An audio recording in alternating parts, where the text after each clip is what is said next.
Hello friend, welcome back. In this video, I will discuss about what is MVC and its benefits. First of all, what is MVC? MVC is a programming design pattern or methodology which separates your application presentation from your business logic. In MVC, you will get three components. One is M for the model, V is for the view, and C is for the controller. Every component of each part are designed to perform a specific task. Now let's talk about benefits of the MVC. First benefit of the MVC is reusability. It means one of the block portion of your code, you can use it over the project for several times. Second, you can easily maintain this application. Third benefit of the MVC is many developers work at a time without interrupting one another. Fourth, MVC supported text-driven development. TDD in short. It means like in your project, if you complete one block of portion or complete total development, then you can test this part individually. Let's check this with an example. Like when you browse one of the URL from your browser like facebook.com and click on the enter, then what exactly happened behind the scene? Your request go to the Facebook server. Then Facebook server inquiry this request from their data source, which we call as database. So it will inquiry this request and fetch some of the appropriate data and send this data to the server. And then server depend on your data will be visible in your browser screen by HTML formatted source. So now this process, if we match with the MVC, when you see this HTML page in your browser, it's a view. Then server work as controller because it will decide your data request. Like when you enter the facebook.com, then it will show you the Facebook homepage, and when you click on the Facebook timeline, then it will redirect it to your Facebook timeline page and the database we define as model. Hope it will give you some idea how MVC work. Laterly, I will show you that things with practical work. So thanks for watching and I will see you in the next video. Hello friend, welcome back. In this video, I will show you where you will get all the necessary project file and complete project source files. For finding out our project file, which I used in particular that course, you have to go to your course content and there is a section 1 as the introduction.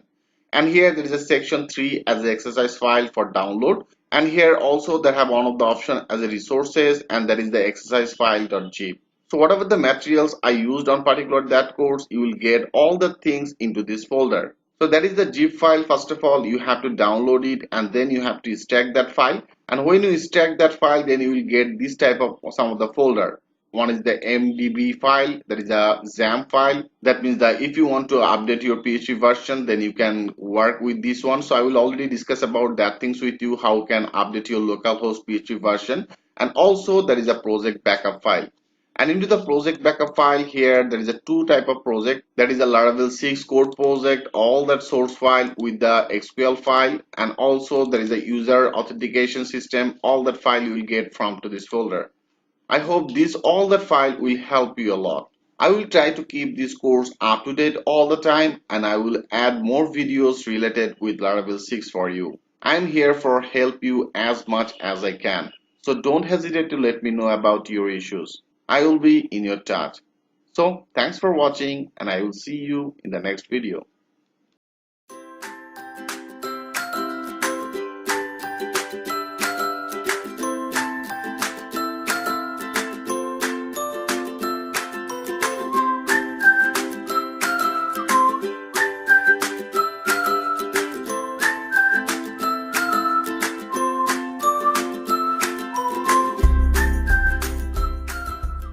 Hello friend, welcome back.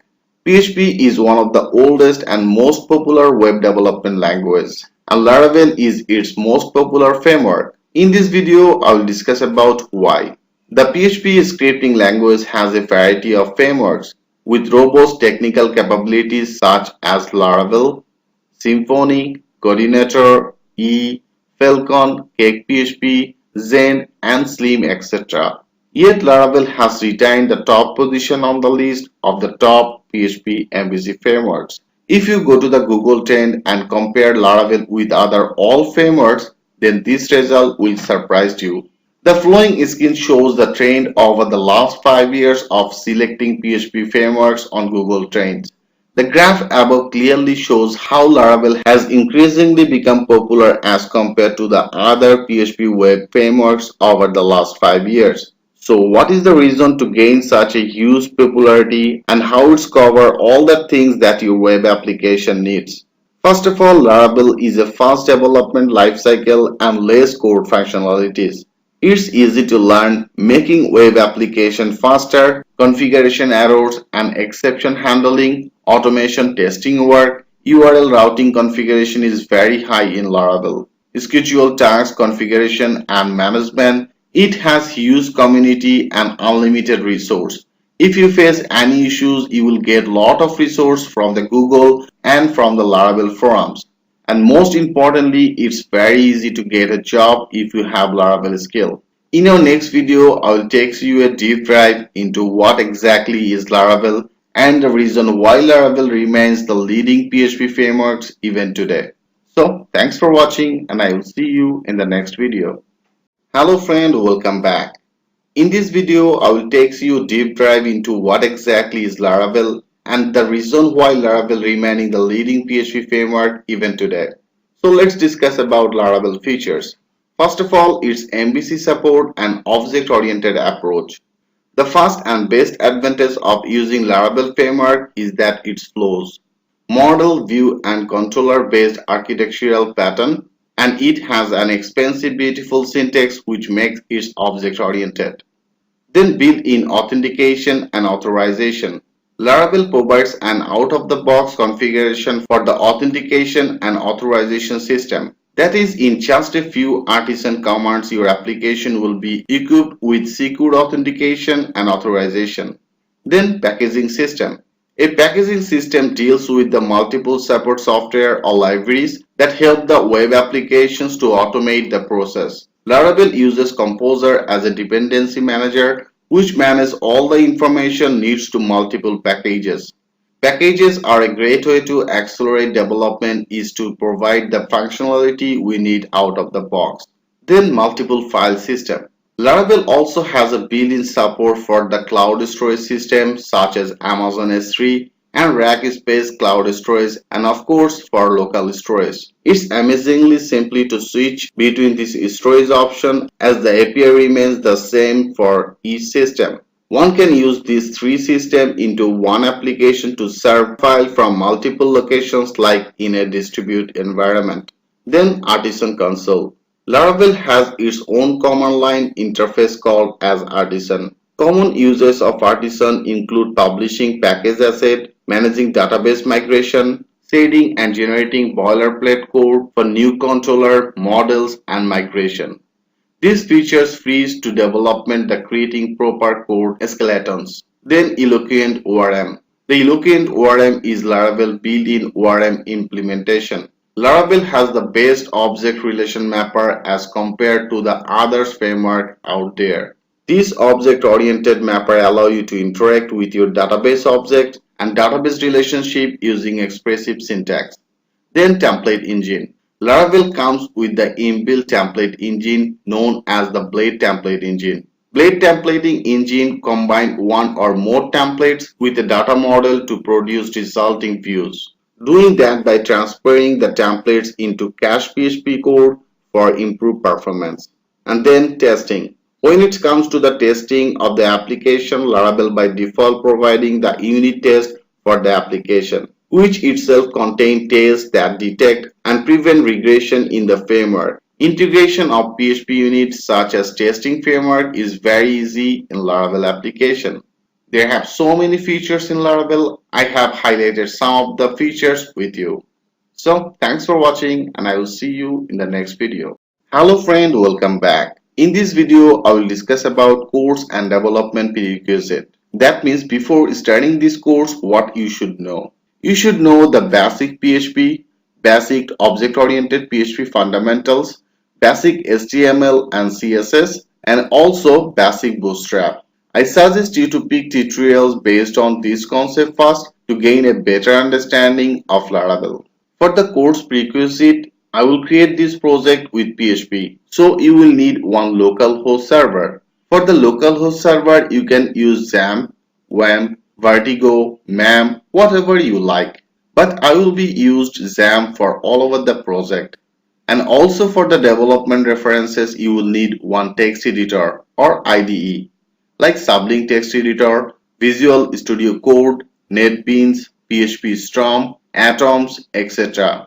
All this editor is totally free software. All that you have to do, you have to download this and install it in your system. I will be using Sublime Text Editor for this project. That's all you will need for starting this course. If you are ready, then let's get started. Hello friend, welcome back. Before install that latest Laravel version in your local host, you have to update your localhost PHP version. Like if you go to that Laravel official website and here if you go to that documentation and into the documentation there is a server requirements. So if you click on the server requirements and here you can see the PHP version should be equal or higher with the 7.2.0. So if you are already using that latest version of PHP in your localhost, then it should be okay. Rather than how can update your localhost PHP version, in this video I will show you that things with a live example. I will work this project into the localhost, and for the localhost I am using the XAMPP. And XAMPP is the free localhost server, and that is totally free if you go to that Google and here if you search with the XAMPP download.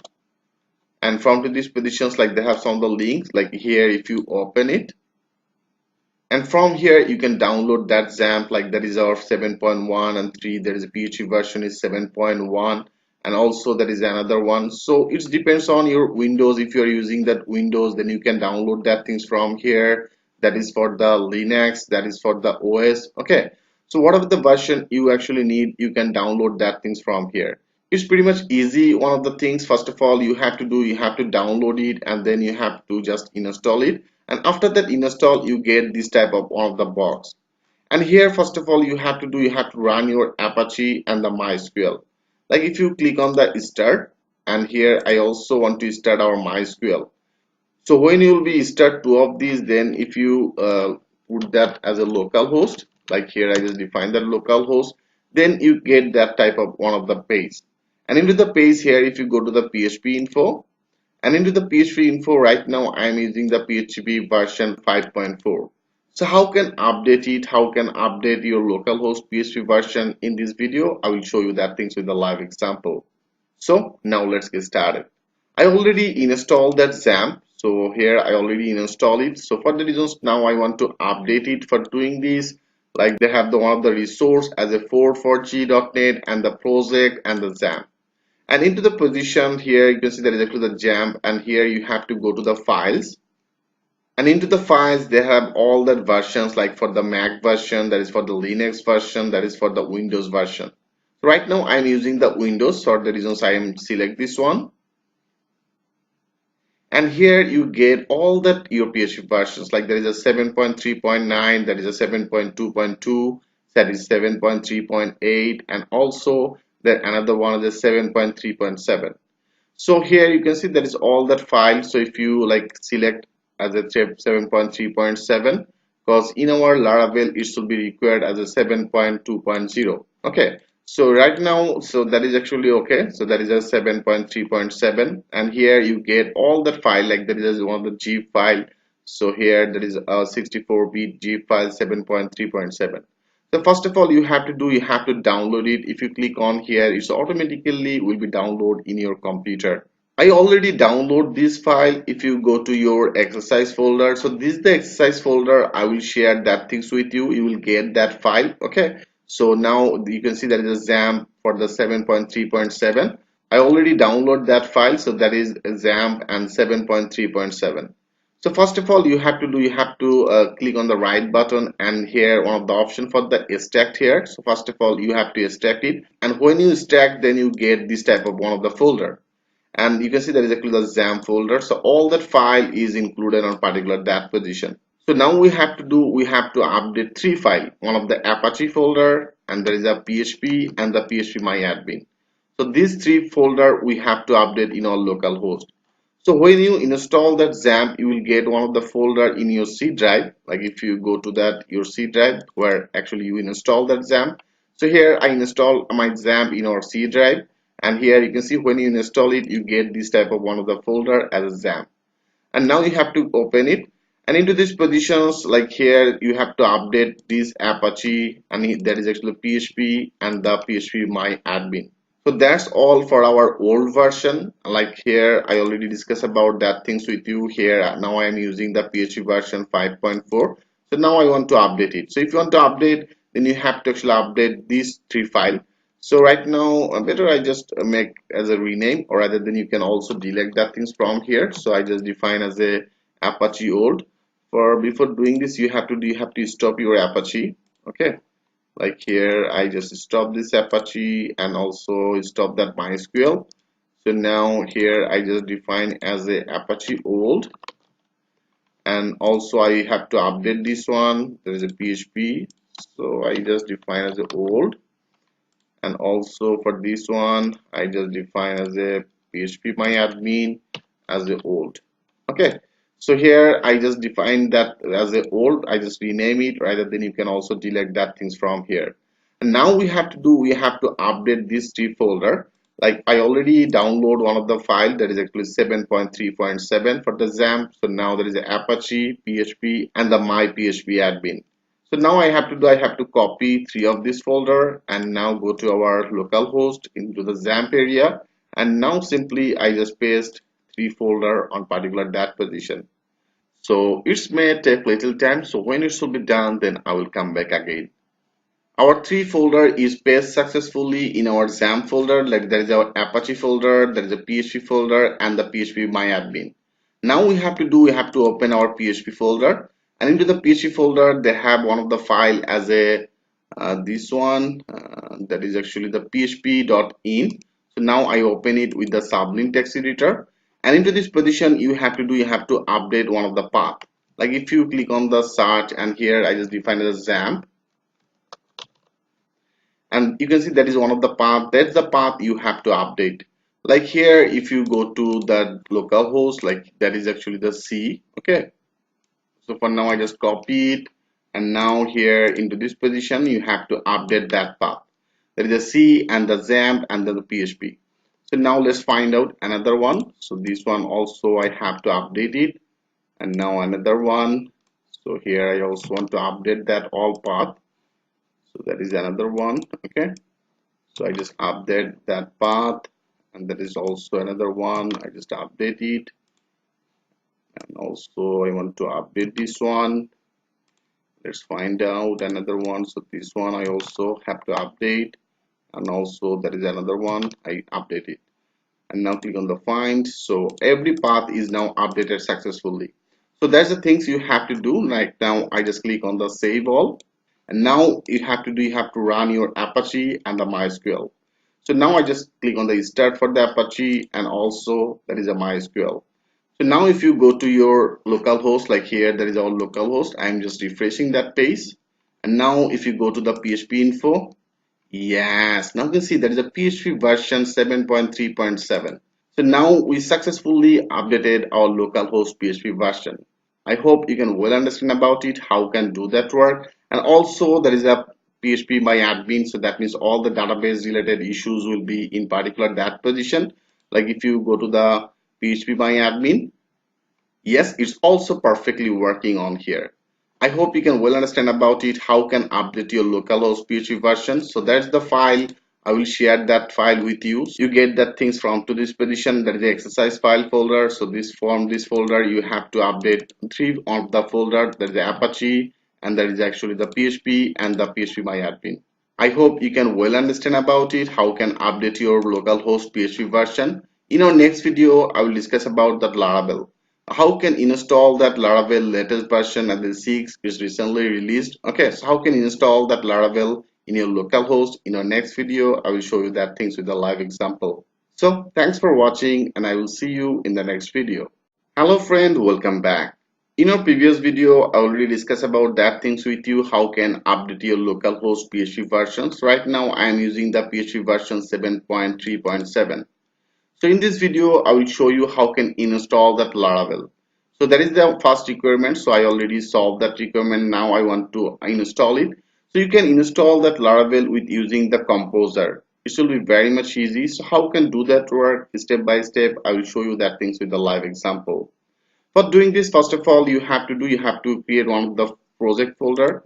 Like here, if you go to our XAMPP, so that is our XAMPP. When you install that XAMPP, as I told you, then you will get one of the folder in your C drive.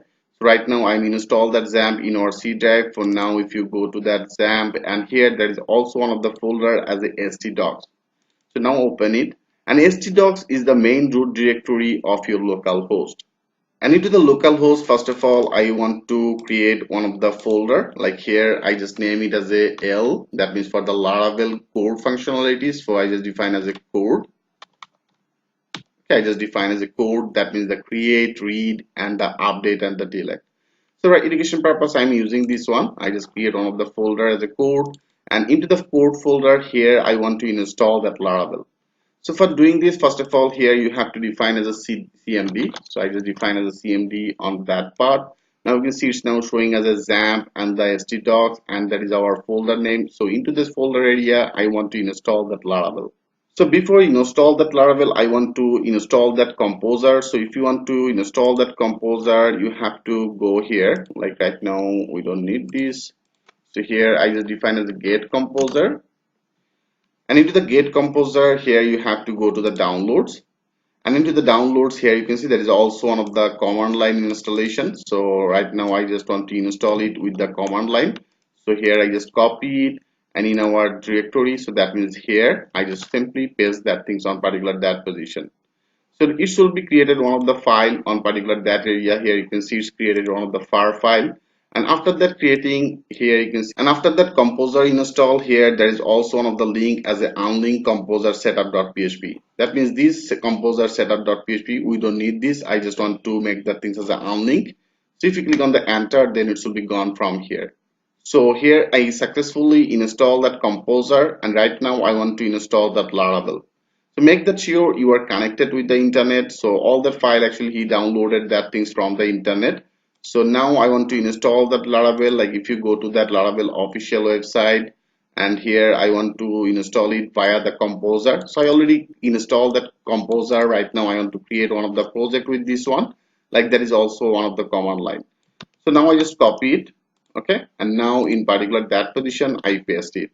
So whatever the project folder you want to create, you can put that name on particular that position. So like by default that was the blog. So right now I want to name it as a L blog. Okay, I just define name it as a L blog. So he'll be created one of the folder, and it should be download all the requirement file from the internet. As I told you, make that sure you are connected with the internet. So now here I just put our project name as a L blog. So now click on the enter. So all the necessary file, it should be downloaded on particular that position, and it may take little time for download all that file. Okay, so make that sure you are connected with the internet. You'll be created one of the folder as a L block, so that I define for our project name. So it may take little time, and make that sure you are connected with the internet. So when it will be done, then I will come back again. Here you can see it's already downloading all the requirement file with one by one. So as I told you, it may take little time, and also make that sure you are connected with the internet. So it's now on processing. So when it will be done, then I will come back again. Okay, so now here our Laravel 6 is successfully installed in your local host. And now if you want to access this folder, then you have to go to that local host. That means that, as I told you, htdocs is the main local host. Here you can see there is a main local host, and after that local host you have to go to the I code. Okay, and then you have to go to this block.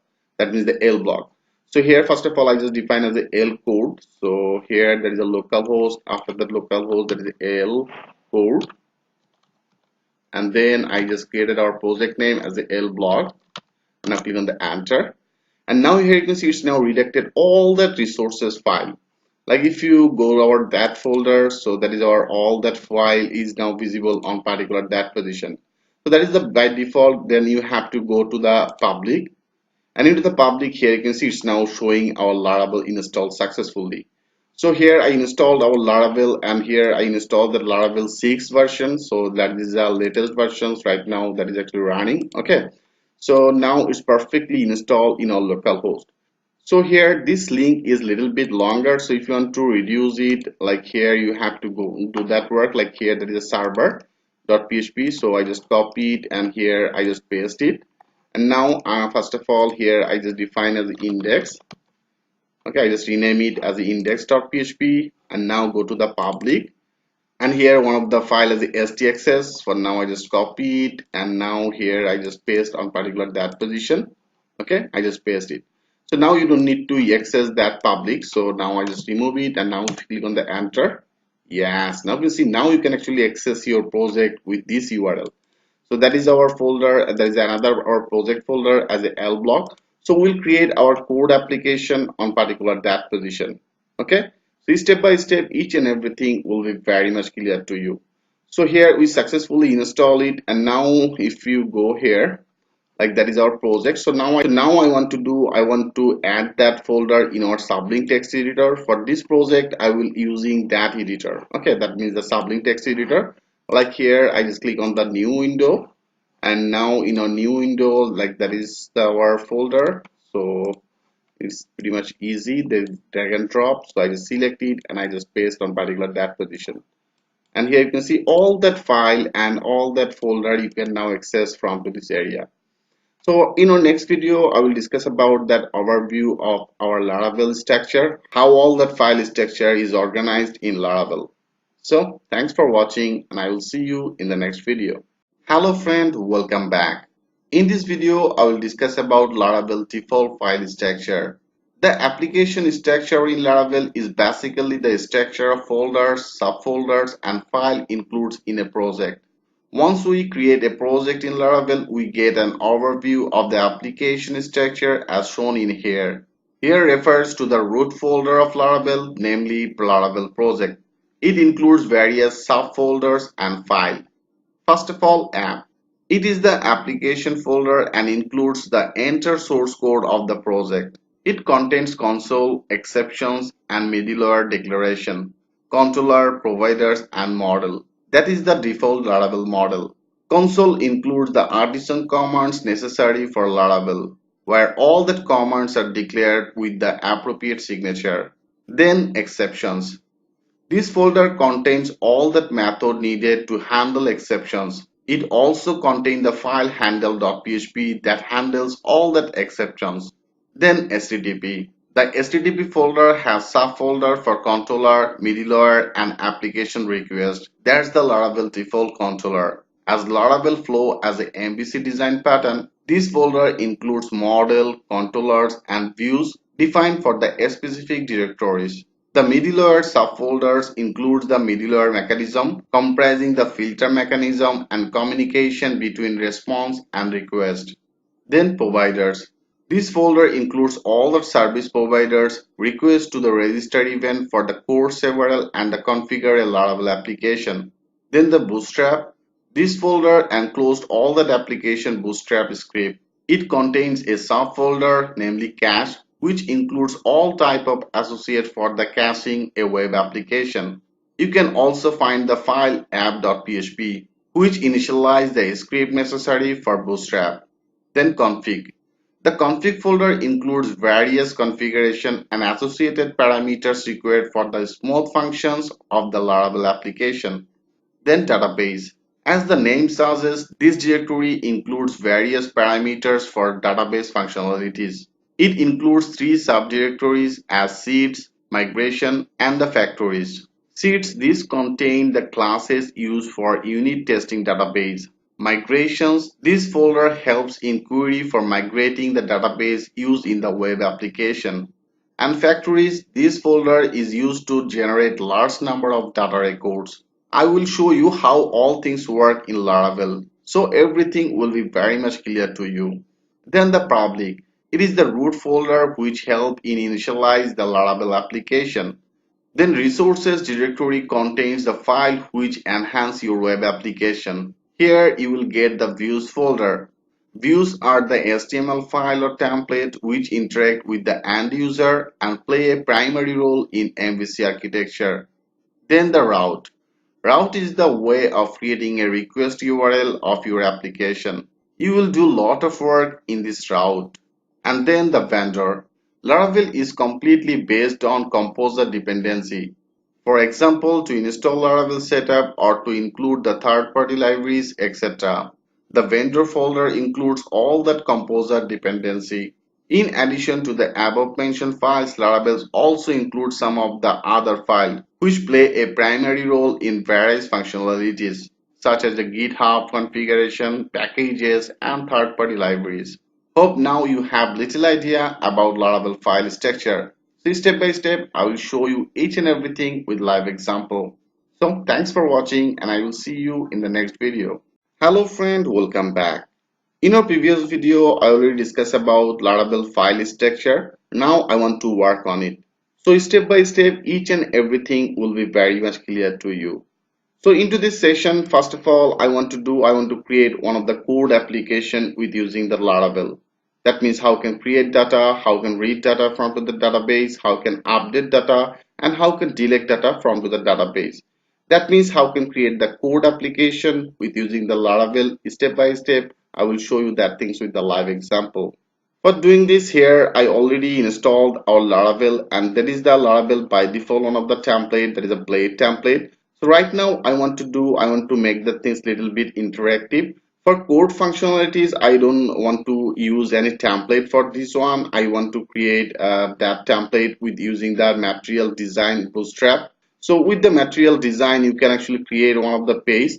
So I will show you step by step, each and everything will be very much clear to you. Like if you go to the Google and here if you search with the material bootstrap CDN, then you will get a lot of the resources. So with this CDN, you can actually create one of the page layout very easily. So I will show you how much easily you can do that work. Then it will be very much clear to you. Like there is also one of the site as a mdbootstrap.com.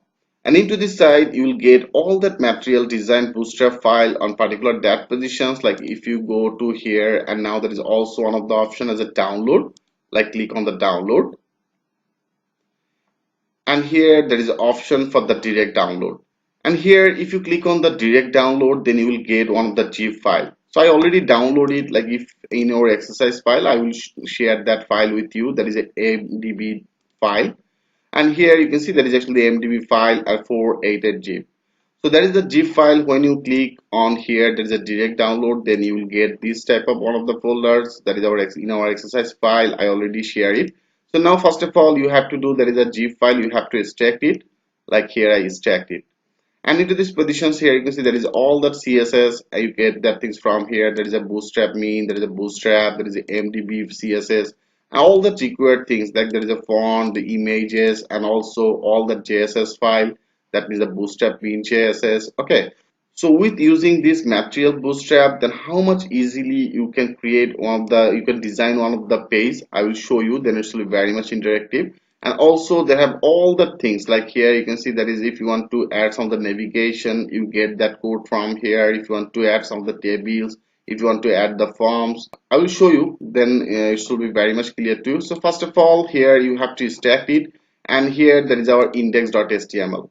So now I want to open it, like here I just open it with the sublink text editor. So here there is all that file. So there is all that CSS file is linked on here. There is also there is a JS file. So now I want to update our default template. So when you install that Laravel, that is our default template. And into the default template, what exactly the things happening? Like here, when you actually access that route, that means the home route. So if you go our that positions, like that is our route, and into the route there is a web.php. And into the web.php, there is actually the URL, one of the parameters. So here it means actually the home. Okay. And when you access that URL, that means the home URL, its function return you to the view and the welcome page. That means if you go to the resources, and here you can see there is one of the folder as a views, and into the views there is a welcome. And blade.php is the Laravel default template engine name. Okay, so now you can see that page name is the welcome. So it still redirected to you that page, that means this welcome page. So now for the code application, I want to create some of the file and folder, and then I will segment it. Okay, I will show you. Right now that is a view. Okay, like in our view, I just create one of the folder and I just name it as a layout. Okay, I just name it as a layout. And into the layouts here, I want to create one of the file. Like here, I just click as a save as, and I want to create one of the file as a main dot blade dot php. So I just name it, and I also want to create another one. Like here, I want to create another file name. I just make the things as a save as. Okay, I just click on the save as, and I just name it as a footer dot blade dot php. Okay, and also I want to create another page. Like here, I want to create another page and click on the save as, and I just name it as a neighbor dot blade dot php. Okay, so here I created three of this file. One is the main, one is the neighbor, and another is the footer. Okay, so that is actually the three part. And in the main blade, that means here, so in particular that position I want to do in our bootstrap. That means in our bootstrap here I open one of the file, that is the index.html. So now I just copy whole things from here. Okay, I just copy whole things from here, and in our main blade here I paste it. And now here there is all that link. There is a JS link, and also they have some of the CSS link. So we have to update it. So right now there is index HTML. We don't need this. I just remove that things from here. So first of all, here I want to update that path. So for doing this in Laravel, if you want to access it, you have to define that with a double second bracket, and here you have to define as an asset. Okay, asset, and into the asset means actually the root directory. Okay, like if you go our drive, like here there is our L block.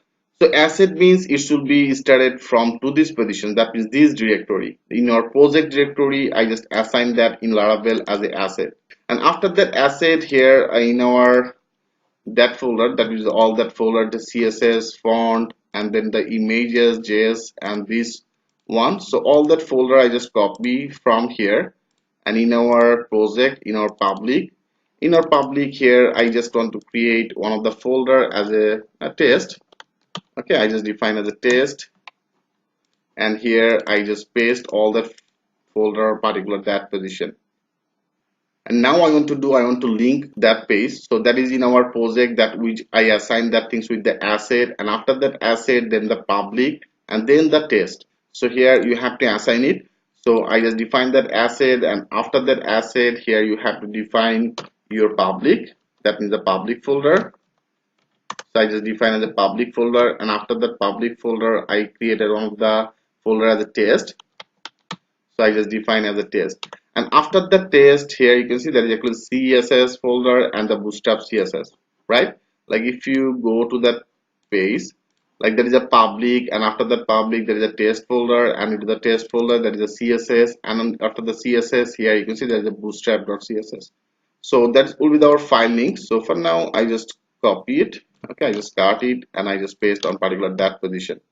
I hope you can well understand about it. Asset means that our project root directory, and after the project root directory I just define our things, like that is our asset, that means our project root directory, and after that there is a public, and after public there is a test, and then the CSS and all that CSS file link.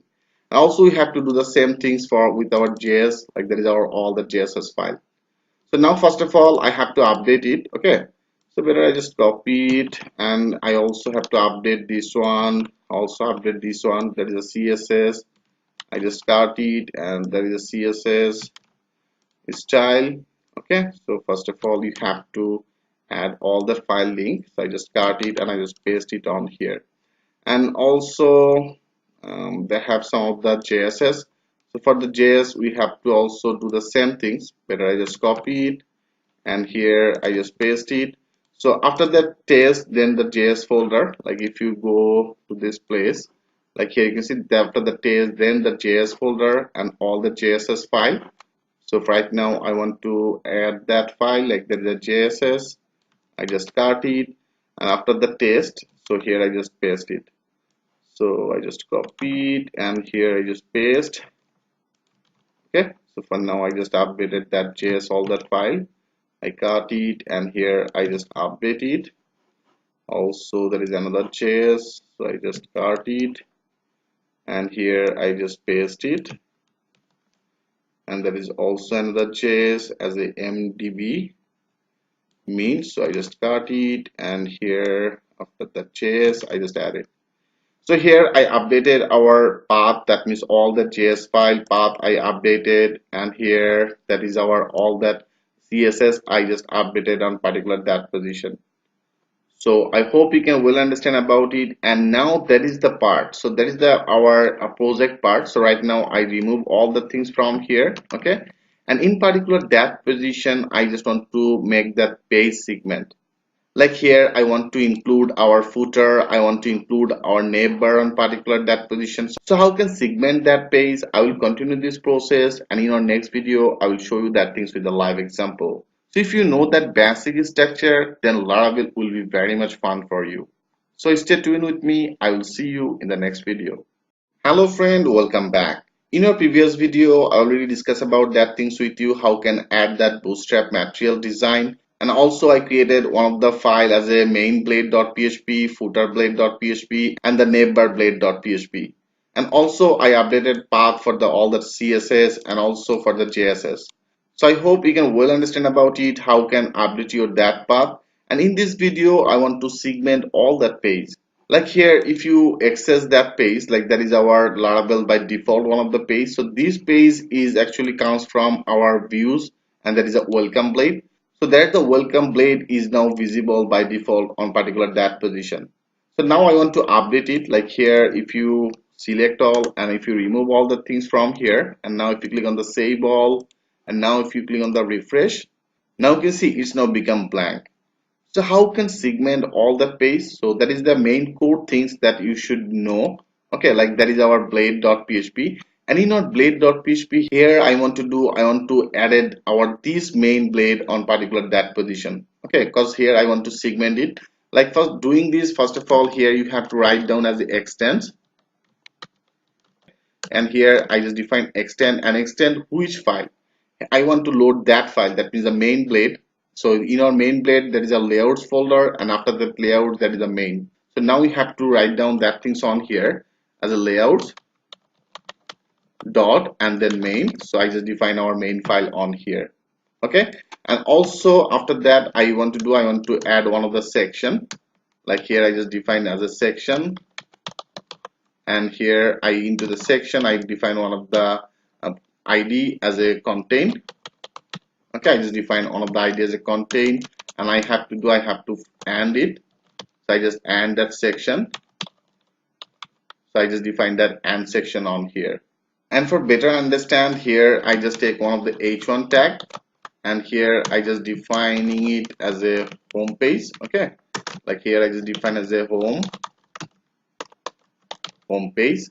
So I just define one of the h1 tag on particular that position.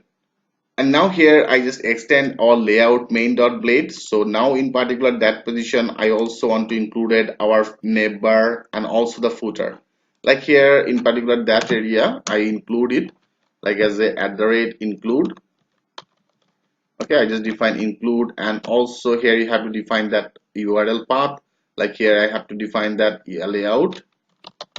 Okay, into the layouts here I created that file as a neighbor. Okay, I just define as a neighbor on particular that position, and also I want to include our another one, so that is on the footer. So here I just defining it like as the include, and then I also want to added that in our layout folder, and then our footer. Okay, I just loaded our footer. So our neighbor and the footer will be the same for our every pages. But I only want to make one of the part as a dynamic, like that is actually content. So for the reasons here, I just define one of the part as a content.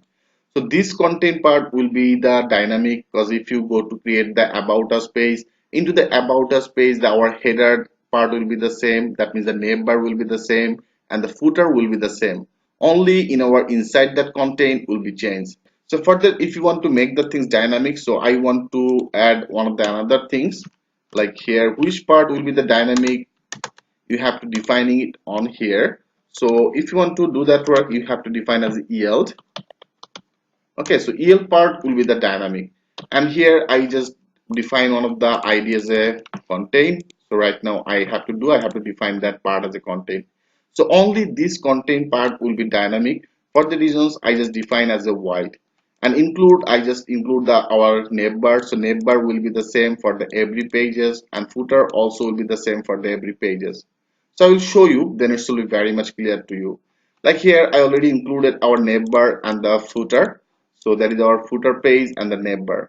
So right now I want to add some of the script from our MD5 here.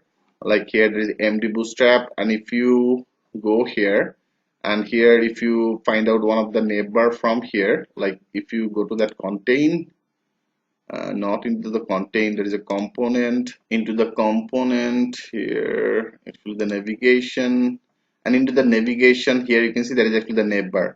So now I just select as a navbar, and here you can see there is actually the navbar, all that design pattern on here. So now I want to do, so like that is actually one of the navbar, it's automatically ready made all the things. So right now I just copy that code. Okay, so I just copy whole code from here, I just copy it, and now in our navbar I paste it. Okay, so that's all the demo data. And also there are another one, like I just also want to take the footer part, like there is a footer. So footer will be just like that, it's automatically ready made all the code. Okay, so for now I just copy it, and now in our footer part I paste it. Okay, laterly I will customize it, I will show you. So now I just added some of the footer on particular that code on particular that position, and also I added the navbar on particular that position, and that is our main blade. And in our main blade I included our navbar part, our layout part, and into the central position that is at content. And content will be the dynamic, for the reasons I just make the things as a yield. And in our home page here I just defining that layout. Okay, and here into this position I just segment one of the content, and here there is our h1 tag. So now let's check this out. If you click on the save all, and now if you refresh that page, like here I just refresh it. Yes, now you can see, now that is our navbar part, and that is our footer part, and that is our el part, that is the content id. Here I just defining it on here. So for the every pages, our neighbor will be the same, footer will be the same, and here you can see I just defining it when you access that welcome plate, and here I just extend that page, that means the layout main. So for right now that is the page is loaded, and into this page I just include the our layout neighbor. So for the reasons here you can see there is a layout, our neighbor is added on here, and also I add include the footer part. So footer part is also loaded on particular that position. And here I just define one of the page content ID. So there's our EL part, that means this will be the dynamic for the every pages, and for the every pages this part will be the change. Okay, so now here I just define one of the h1 tag, we dig into this section, and here that is actually the visible on particular that position. I hope you can well understand about it, how much easily you can design one of the page with using the bootstrap material design. Okay, so now I want to do, I want to actually customize it. Right now I don't need all that things. Okay, so now that is our neighbor. So if you now go to that neighbor, and in our neighbor here there is all the features. So right now I want to actually, I don't need that drop down. So here there is actually the drop down, so I just minimize it and I just remove it from here. And also they have one of the search, like here there is a search, so I also don't need this. That is actually the form, so I just remove that things from here. And that is, I only want to take one of the one field, like here I just take one of the field as a add new. Okay, so here I just want to add new, and now I also don't need this. So for now if you click on the save all, and now if you refresh that page, yeah, now you can see everything is gone. There is a home, and there is another button as a add new. Perfect. So from to this position I just want to create one of the page, so I will do that things later. And now here I just define as easy learning. Okay, I just define as easy learning. And now if you click on the save all, and if you now refresh it, yeah, perfect. Now you can see there is actually easy learning, there is a home page, and there is another page as a add new. And for the footer, right now we don't need that type of things. Okay, I want to actually minimize it. So go to the footer blade, and into the footer blade, So that's all that part. We don't need this. Okay, like that is actually the one of the div. So I just select that div, and now I just remove that div, and here there's some of the link. I just remove it, and here I just put my site. Okay, so easylearningbd.com, and here I just define as easy learning. So here I just define as a easy learning. I just put as a 19. So I customize our footer part. Now let's check this out. I just click on the save all, and now I just refresh it. Yeah, perfect. Now you can see that is our navbar part, that is our footer part. So better I just put some of the href like bracket, like here, that is our in particular that position, that is this section. Right now I just put some of the break. Okay, so here I just put some of the break, and now click on the save all, refresh it. Yeah, perfect. So as I told you, this navbar will be the static for the every pages. So the footer will be the static for the every pages. Only this part will be the change. Like when you create the create page, then it will be very much clear to you. So our navbar and footer will be the same, and only the content part will be the updated.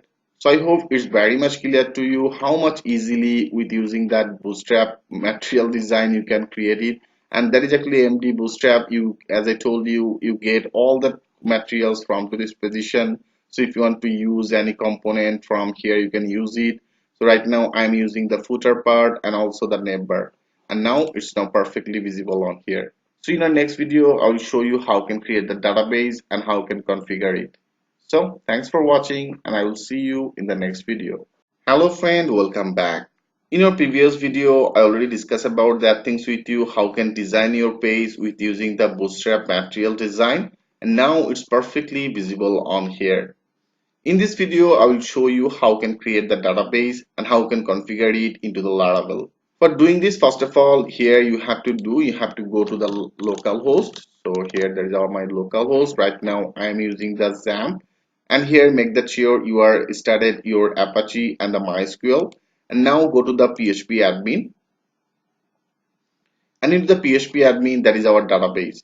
For now I just select as a database, and into the database there have option for the create database. Right now I want to create one of the database as a L code, and now there is an option for the create. Now I just click on the create, and now here you can see our database is created successfully. So now our database name is L code. So now I want to configure it. So for configure it, you have to go to your this position, that means root directory, and here there is also one of the file as if. Now you have to open it, and in particular that position here you can see there is actually the database, and that you have to put your database username and the password. So right now I created one of the database as a L code, so I just paste on particular that position, and now I am using the local host. For local host, our username is the root, that is actually the by default, and password, they have no password.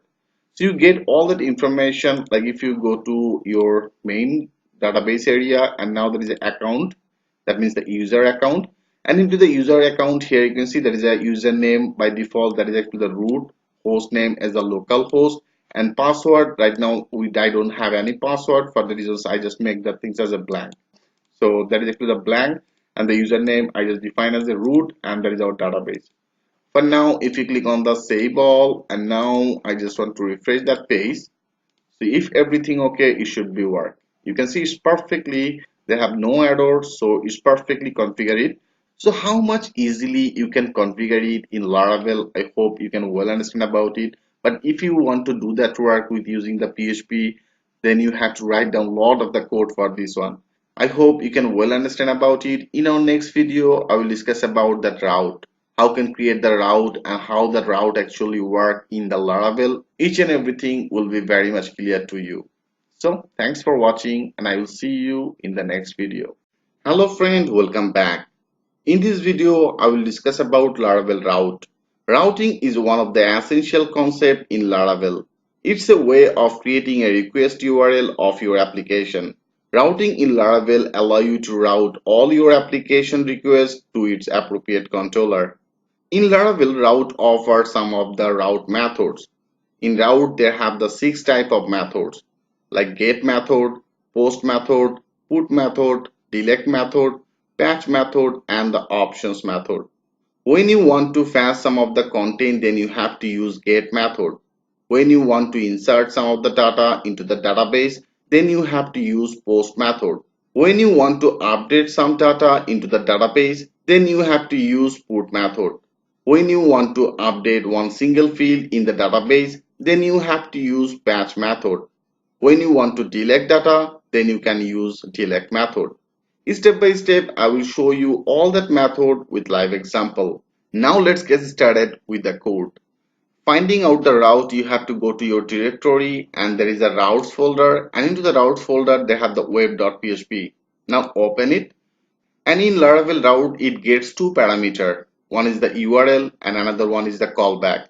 For now here this is the URL and this function is the callback. And here this URL actually indicating the home, like when you actually access that folder, that means the our root directory, that is a L block, then it should be redirected to our home page, and into the position I just returned that one of the view as a welcome page. I already discussed about that things with you. That is our views folder, and in the views folder that is a welcome blade.php. So first of all here it's load that page. So here you can see there is a home page, and for now there is the home page is now visible on here. So that's the URL here. I just defining it. There's a home, and then there is actually our callback. In our callback area I just load our that page. Okay, so which page you want to actually access. And for now I want to create one of the route. Then it should be very much clear to you. Like here I want to create one of the route as a hello. Okay, I just defining as a hello, and in function that means here, and now I just want to return some of the text. Like here I just return some of the text as a hello world. And now if you save it, like here I just click on the save all. Now I want to access this route. So that means there is actually our home route, and after that home I just added one of the text as a hello. Okay, that means that is actually one of the parameter. So for now I just copy it, and now that is our home, and after that I just want to access as a hello. And now if you click on the enter, now you can see it's now showing that message, that means the hello world. So here I only fetch that data for the reasons I am using the get method. And now here if you want to create one of the dynamic route, you can also do that work. Like here for education purposes, pretty much basic things I just sharing with you. Okay, so it should be very much helpful to you. Like here I want to make the things dynamic. Like here I just defining as a user, and now here I want to add another parameter on particular that position. So if you want to add another parameter on here, then you have to add it the second bracket, and into the second bracket here you have to defining the ID. So whatever the things you want to add, you can actually add the things on here. Right now I am defining as the ID. So now we have to actually pass that ID in our this function area. So for now here I just defining as a one of the variable as a ID, and now I want to show it. So here like I just defining as a your, okay, your ID is, and after that I want to concrete it. So here after that I just want to concrete, and then I just want to concrete with this ID. So here I just simply added that ID. And now if you click on the save all, and now if you access this user, and also they have some of the ID, like here I access it as a user, and after that user here I just defining one of the ID. Like here I just defining as a 5, and if you click on the enter, yes, now you can see it's now showing as your ID is the 5.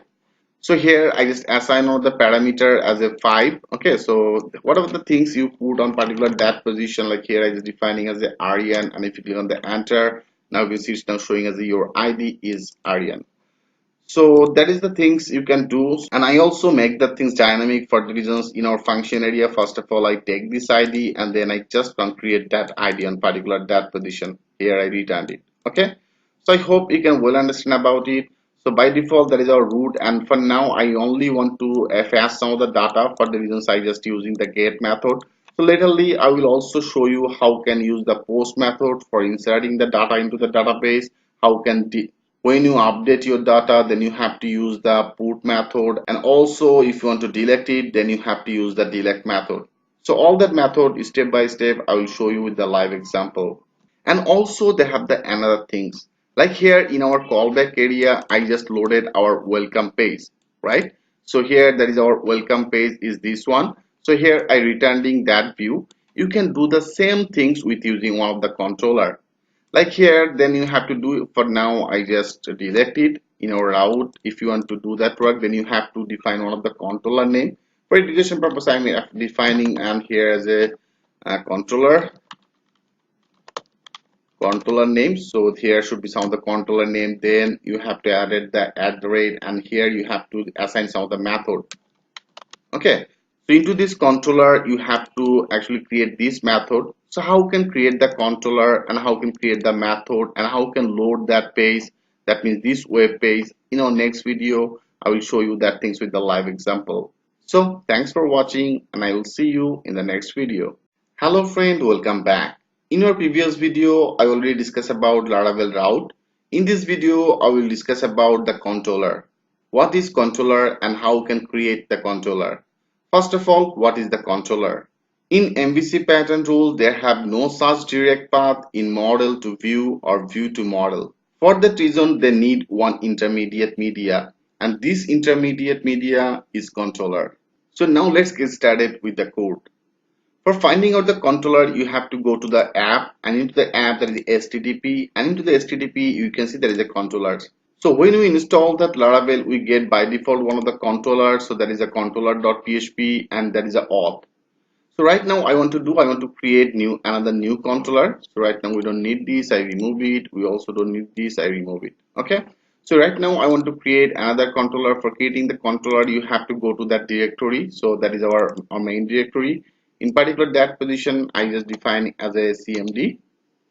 And into the CMD, you have to write down as a PHP artisan, then make and controller, and then you have to define your controller name. For educational purpose, here I am creating one of the controller name as a student controller. I am defining as a student controller. Now if you click on the enter, and now here you can see it's now showing as a controller created successfully. So now if you go to our directory, that means here there is a HTTP, there is a controller, and in the controller here you can see there is a student controller is now created. Now into this controller here, first of all, there is a namespace.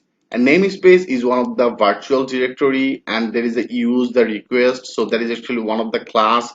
So if you want to access some of the class, then you have to use it. So here with the eliminate and the HTTP, and that is a request. So that is actually one of the by default class is using on particular that position. And then our controller name, that is our student controller that I created, and it's extended with the Laravel default controller as a controller. In our previous video, I already created one of the route. Like here you can see there is a get route, and now that is our home route. Now I want to load our welcome page, that means in our view. So that is our welcome page, I want to load it. So here you have to defining as your controller name. So right now I already created one of the controller as this one. For now I just copy it, and now here I just define that our controller name on particular that position. And into this controller I have to create one of the method. So now I want to create one of the method as the index method. So here I just defining as the index. Now this method I have to create in our student controller, that means here. So in particular that position I want to create one of the method as a public, and then function, and here I just defining the index method. So here that is our index method, and in particular that position I want to return that view. So here I just defining as a return. Okay, return, and then view, our view URL I have to assign it. So our page is in our view, and that is a welcome page. So right now I want to defining that things on here. So that is a welcome. So I just defining as a welcome page on particular that position.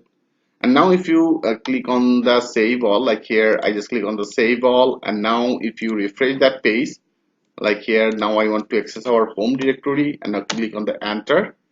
Yes, now you can see it's perfectly loaded successfully. So how the things exactly work? Like here in our web route here, that is for the home route. In our home route, I created one of the controller, and I created one of the method. And in our home controller, I created that method as an index method. So into this index method, I just simply return that page. Okay, so for the reasons it's now automatically loaded when you access the home route, that means the home URL. So in Laravel, you can create controller with two different way. I already discussed about one things, that is the one of the method of the PHP artisan make controller and the student controller. And also if you want to create some of the resourceful controller, you can also do that work. For doing this, you have to write down as a PHP artisan and then make, and I just defining as a controller.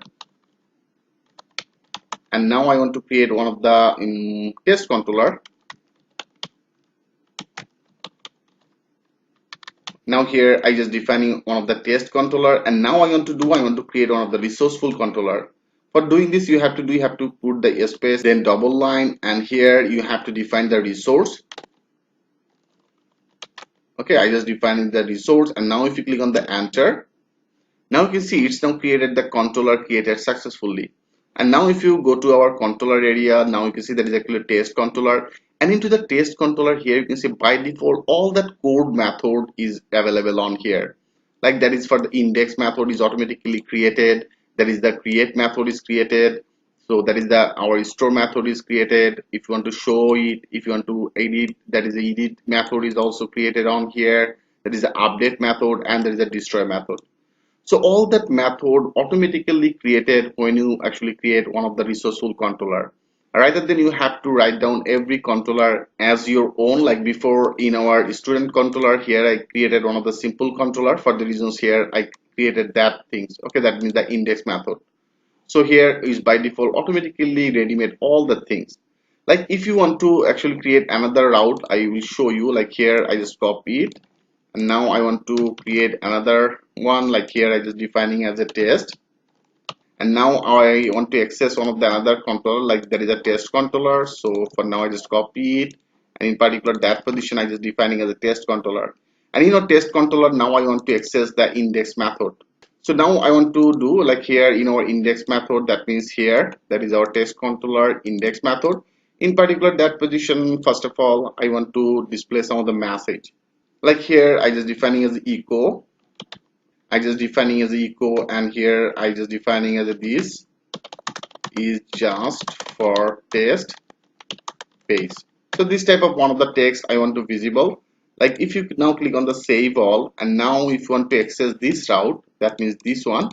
So now let's check this out, what exactly happened. Like here there is our home, and after that I just defining as a test, and if you click on the enter, yes, now you see it's now redirected to our this message. That means this is the just for the test page. So I hope it should be very much clear to you about the route and the controller. So that is our route, and here I just defining one of the controller name. In our controller here I just defining one of the index method, and into the index method here I just defining one of the echo. So I hope you can well understand about it, how can create two different type of controllers. So that is the resourceful controller, and that is our simple controller. So you can do that work with using that command line. So that is a PHP artisan, and that is simple, and that is for the resources. In our next video, I will discuss about the model. How can create the model and how can migrate it. In our next video, I will show you that things with a live example. So thanks for watching, and I will see you in the next video. Hello friend, welcome back. In our previous video, I already discussed about that things with you, what is controller and how can create the controller. In this video, I will discuss about how can create the model and how can migrate it. When we install that Laravel, we get by default one of the model in our app folder, that is a user model. And here this user model is used for by default Laravel logging authentication. So that is the by default one of the model. And if you go to the database, and here there is a migration. And here you can see there is actually all that by default. There is a create password, that is a one of the migration as a create user table, and that is a create fail job. So that's all that by default. When you install that Laravel, you get two of these things. There is a migrations, and there is the user. And right now, first of all, I want to create one of the model, and also I want to migrate it. For doing this, first of all, you have to go to your command line, and now that is our path, that means our htdocs, and that is our main block. That means this route. Okay. So first of all, here you have to go on particular that position, and now into this position I want to create one of the model. Like here, if you want to write a model, then you have to write down as a PHP artisan and make, and then model. Okay, I'm just defining as a model. And now I want to create one of the model as a student model. So here I just define as a student. Okay, I just defining as a students model, and also I want to migrate it. So here you have to define as a line, and then I just define as a m. So now if you click on the enter, he will be create two things. One is the model as a student model. So this the model will be saved on particular that position. And also I defining as a m, that means the migration. So it should be also created another file into the migration area. Now let's check this out. I just click on the enter. Now here you can see it's now creating the model created successfully. So here that is our model as the students model, and also I created another migration. So that is our migration file is loaded on here. You can see there is a create students table. I hope you can well understand about it. So now if you open it, like that is the by default one of the things, like there is a one of the table as a ID, and there is a table. So I already created one of the database, like here if you go to that position. So I already created one of the database. Right now I want to create some of the table. So how much easily you can do that work in Laravel, I will show you step by step each and everything. I hope will be very much clear to you.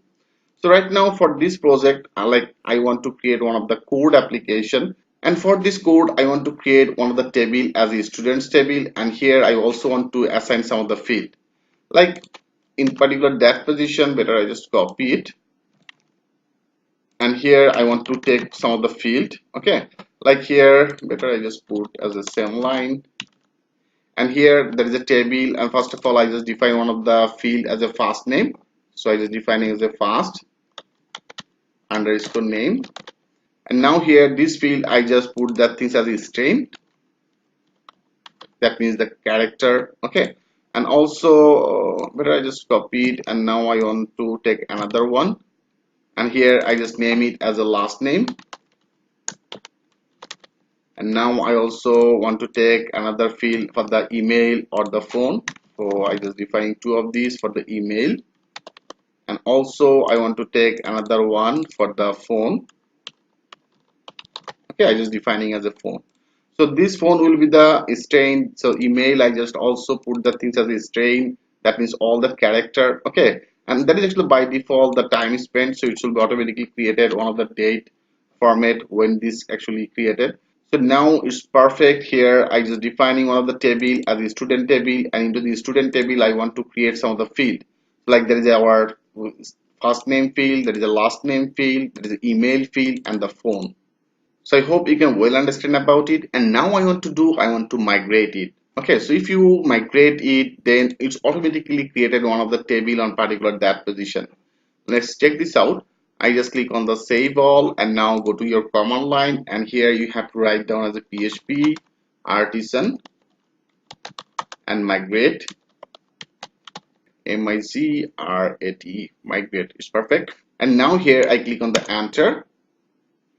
So here it's showing some of the error, like here there is a pretty much common error. Okay, you can see there is syntax error, access valent as a specific key too long. So it's very much common error, like yeah, if you copy it, and now if you go to the data Google, and here if you search it, like here you can see there is there is common. So here you get some of the resources, like there is actually one of the resources in GitHub, like open it, and here you can see there are some of the instructions, like you have to go to the app providers and the app service providers. So you have to actually update some of the things, like here if you go to your page, like here there is an app, that means here there is an app, and then you have to go to the providers, and there is an app service providers. Okay, so here you can see you have to go on particular that page area first, and into these positions, like if you open it, and here you can see there is a service provider is added, so you have to also add use another class, like here this one. So I just copy it, and now I just added that class on particular that position. And also you have to update one things, like there is in our boot method, here you have to assign that one. So I just copy it, and here there is a register, there is a boot. In our boot method you have to add that things. Okay, so that's all you have to do. Like here the register application, so that's all. I think it should be work, because before I already faced this type of problem. So now let's check this out. I just click on the save all, And when you actually migrate, like here I already migrated. Okay, so some of the by default one of the table automatically created the field. Like if you go to our database, like here if you now click on the structure, now you can see by default there's migration for the user table. As I told you, when you install that Laravel, we get by default one of the model as a user. So right now it's automatically added. So right now I just select two of these, and now first of all I just put that things as a drop it, click on the enter. Okay, so now I want to do that work again. So first of all I just click on the save all, and now I want to migrate it again. Like here I just define as a PHP artisan and then migrate. And now if you click on the enter, yes, now you can see is migration table created successfully. So all the table is now perfectly now created. And now if you go to the database, and now if you click on the refresh, yes, you can see that is our users table. So that's all actually by default one of the table. So right now we don't need this. I created this table as a student, and into the student table I already created some of the field. And here you can see there is a first name, there is a last name field, there is email, and there is a phone. So that's all I actually created in particular that position. Okay, I hope you can well understand about it. So we created one of the models, so that is actually our student model, and also I created one of the migrated, and into the migrate here whatever the field you want to add, then you can add that things on particular that position. And after that I just put that things as a migrate. So now it's perfectly migrated and create the database table as a students and with all that our field. So now I want to insert some of the data, like I want to insert the first name, the last name, email, phone from our home page. Like if you go to that our home page, and here I already created one of the add button, that means the add new. So into the add new area I want to create another page as a create page, and from the create page I want to insert all the data. So how can do that work step by step? I will show you that things with a live example. So thanks for watching, and I will see you in the next video. Hello friend, welcome back. In a previous video, I already discussed about that things with you, how can create the model and how can migrate it. And I also created one of the table as a students, and also I assigned some of the field, like if you go to the our database, so I created one of the table as a students, and here all that our field. So right now I want to create one of the create page, and from to the create page I want to insert all the data like first name, last name, email and phone. So for doing this, first of all we have to create one of the page, that means the create page. Like here right now we don't need this, I just remove it, and that is our app service providers, so we also don't need this. There is a test controller, right now I remove it. Okay, so that is main, there is a welcome. So now first of all I want to create one of the route for this create, like here better I just copy it. Okay, so that's all our education purpose I'm using it, and now here I just paste it. In particular that position I want to create one of the route as a create. Okay, I just defining as a create, and now in our student controller now I want to create one of the method as a create method. Okay, I just defining as a create method. And also here better I want to assign some of the name for these two, like here I just define that name on here, I just define that name for this one as a home.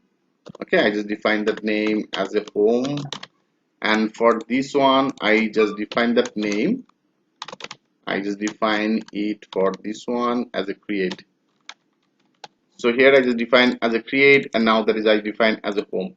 So now we have to work in our student controller, and we have to create this method as a create method. So now go to the student controller here. So now I want to create another method, like here I just define as a public, and then function, and then our method name create. So here I just define that create method. In particular that position I also want to load another page, like before I load that welcome page, right now I want to actually create another page for the create, and for that I want to load it. Like here I just define that return, and the view, in our view folder I have to create one of the page as a create. Okay, I just define that create on particular that position. So now that's all you have to do. So now we have to create this page, that means the create page in our view area, that means in our view. So here I just click on the new file, click on the save as, and I just name it as a create.blade.php. Okay, I hope you can well understand about it. And for education purpose here, it should be just like our welcome, like better I just copy it. Okay, I just copy it and I just paste on particular that position. Here I already discussed about that things with you. I want to extend that our main class. Okay, and into the main class, so that is I define one of the ID, that means the content ID. So on particular that position I just define as a create page. So I just defining as a create page. Now let's check this out. I just click on the save all. So I already created one of the route for this one as a create, that means the slash and the create, and in our student controller I define that method, and into the method here you can see I just defining our page, that means in our view folder that is our create page, that means this view and that is our create page. Now if you access it, like here I just define slash create, and if you click on the enter, yes, now you see only this content path is actually changed. So their header actually will be the same, that our footer will be the same, only the create part will be different. So now here I want to add some of the material design bootstrap on here. For now, I like here I want to add one of the form for this one. Like now, first of all, I want to actually design that page. Okay. So right now I remove it. So first of all, I want to designing it. So better I just go to the MD5. That means mdbootstrap.com. As I told you, all the things you get from here, like go to here, and now I want to add some of the forms. Like here, there is actually the form, and now there is actually basic example. And in our basic example, here you can see there is some of the fields because we need some of the field. So that is all that code. Because here we have some of the field as a first name, last name, email, and phone. Okay, so this one is pretty good. Better I just take this one, like there is a first name, last name. I just put that things as an email, and there is a password. So I will change it. Our phone number is also available on here. So it's perfect. So for now, I just want to take that all code. You can see there is all that codes. For now, just copy it, and in our create page here in particular that position, after that better I just paste it. So now let's check this out. If you click on the save all, and now if you refresh that page, like here I just refresh it, yes, now you see there is a our field, the first name field, last name field, email field, there is password. So right now we don't need that password, only I need that phone number. There is the sign in, we also don't need this. So I just want to customize it as per our demand. Okay, and so if you go to that position, that is actually the sign in, and after that sign in, that is actually sign in, after that or sign up. So here we don't need this, so better I just remove it from here. Okay, I just remove all the things from to this position, and that's by clicking. I also don't need this, I remove it. And there is a button, that is a true optional. Let's check this out. There is a subscript to the newsletter, we also don't need this, and that means this level. So here I just remove that div, and also there is a optional authentication. So there is a optional authentication, I remove it. So that is actually our phone field, so this field will be needed. Okay, like I just click on the save all. If you now refresh it, yeah, you can see all the things is now gone from here. And also there is a password field, so right now I don't need use that password field. So that is actually the password. So you can see there is an input field, so I remove it also from here. Perfect. Now I just click on the save all, and if you now refresh it, yeah, now you can see there is actually our first name, last name, email, and phone. So I only want to insert all the data from here to in our database field area, like there is our database table, first name, last name, email, and phone. Perfect. And also here I want to update that name, and that is also some of the text on particular that position. So if you go here, there is actually the sign up. Okay, so I just want to add as a add data, add student. I just define as a add student, and also here I defining as a add data. So here I just defining it, click on the save all, and now if you refresh it, yeah, now you see there is a add student, there is a add data. Perfect. And also actually you can see there is actually totally white, that is the full white. I also want to add one of the bootstrap class, like here on particular that position I want to add one of the bootstrap class. I just take one of the div, okay, and here I just define one of the class, and I just define one of the container, one of the class, that is one of the class of bootstrap. Okay, I just define as a container class, and now I want to finish that div and on here. So I just finish it. Now click on the save all, and now if you refresh that page, yes, now you can see it's now actually looking pretty good.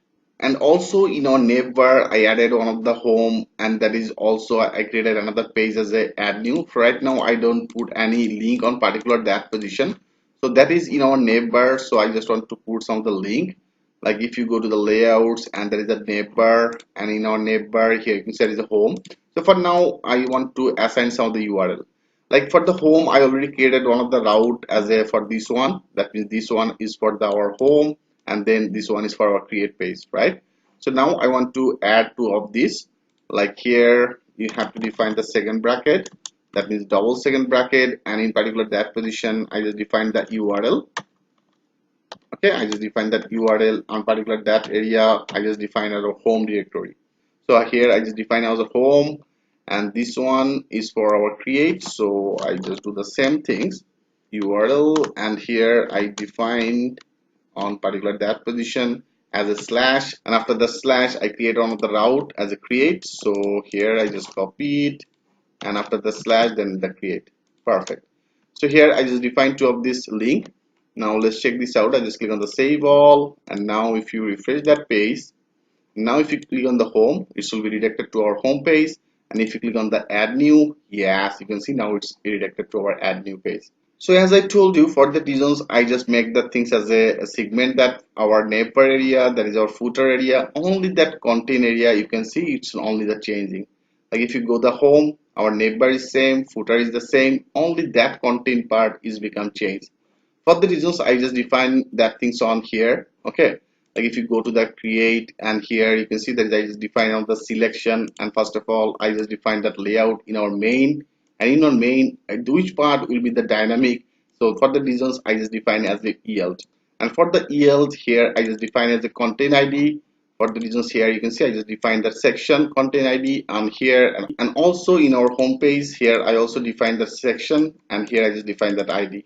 For the reasons only this part is become changed. Like if you go to the add new, you can see this part is become changed.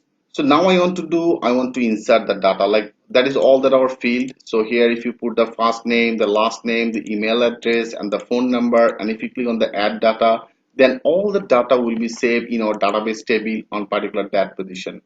So how can do that work? In our next video I will show you that things with the live example. So thanks for watching, and I will see you in the next video. Hello friend, welcome back. In a previous video, I already discussed about that things with you, how can create the create page. So first of all, here I design our create page. And now I want to do, if you put your first name, last name, email, and phone number, and if you click on the add data, all the data will be stored in our database table. That means on particular that position. So how can do that work? In this video, I will show you that things with a live example. So for doing this, first of all, we have to create one of the route for this one. Like if you go to the route area, like here, I just copy it, okay, and now I paste it. As I told you before, when you want to insert some of the data, then you have to use that post method. So right now I want to insert some of the data. For the reasons you have to define as a post method, so I just define as a post, okay, and then this URL will be the same in our create, and in our student controller now I want to store all the data. For the reasons I just define one of the another method as a store, okay, I just define as a method as a store, and this name I just call as a store. So here I just defining as a store on particular that position, and then we have to work in our create page, that means on here. So first of all, that all that our input field, like that is our name field, that is our last name, that is our email and phone. So here first of all I just want to put some of the name for this field. Like here I just define that name, Okay, and I just name it as a first name.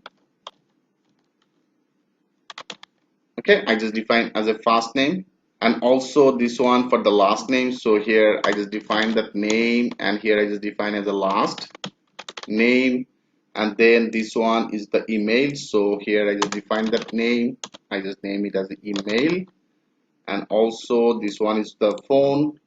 So I just define that name as a phone. Okay, so here I just define all that, first of all that name. And now we have to add some of the action in our form, like they have some of the form, and into the form they have some of the action. So here we have to add some of the actions, like when you should be insert the data, where exactly it should be redirected. I already created one of the route for this one, like there is a method as the store method. So in your store method I just name it with the store, right? So now I just put that route, so on particular that position. So here I just define that route, like here the route.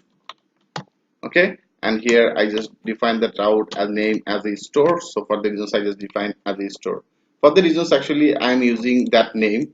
So for now actually I can access that route with this store name. So for the reasons I just define that route and store. And now I also have to do, I have to add the method, because here I also already added the method as a post method. So we have to also defining it on here, like here I just define that method, and it should be the post method. So here I just defining as a post method. I hope you can well understand about it, what exactly the things I want to do. So that's all we have to do on particular that positions, like here when we add that, that means submit that data. So in our form here I just put some of the action, it should be directed to our store method, and here it should be the post. So if you go to the route, here you can see there is a post method and it should be directed to our store method. So now we have to do, we have to work in our store method. So I have to add that store method in our student controller. So now go to our student controller, and here I want to create new method, like as a public, and then function, and here our method name as a store. Okay, I just defined that our store method. I hope it's very much clear to you what exactly the things I want to do on particular that position. And in our store method, first of all, you have to do, you have to get that request. So here I just define that request, and also here I just take that things with one of the variable as a request. Okay, I just defining as a request. So it's by default, I already discussed about that things with you when you actually create one of the resourceful controller. Like here if you go to that http, and here there is a controller, I already created one of the resourceful controller, and here you can see in our resources controller there is a request, and request is automatically ready made on particular that positions. So right now I am actually creating one of the simple controller for the student controller. For the reasons I just name it as a request, and that is actually the request. So now in particular that position, first of all I want to validate it, like here I just define as a these. Okay, these, and here I just define the validation, that means the validate. Okay, I just define that validate with this request. So here I just define that request.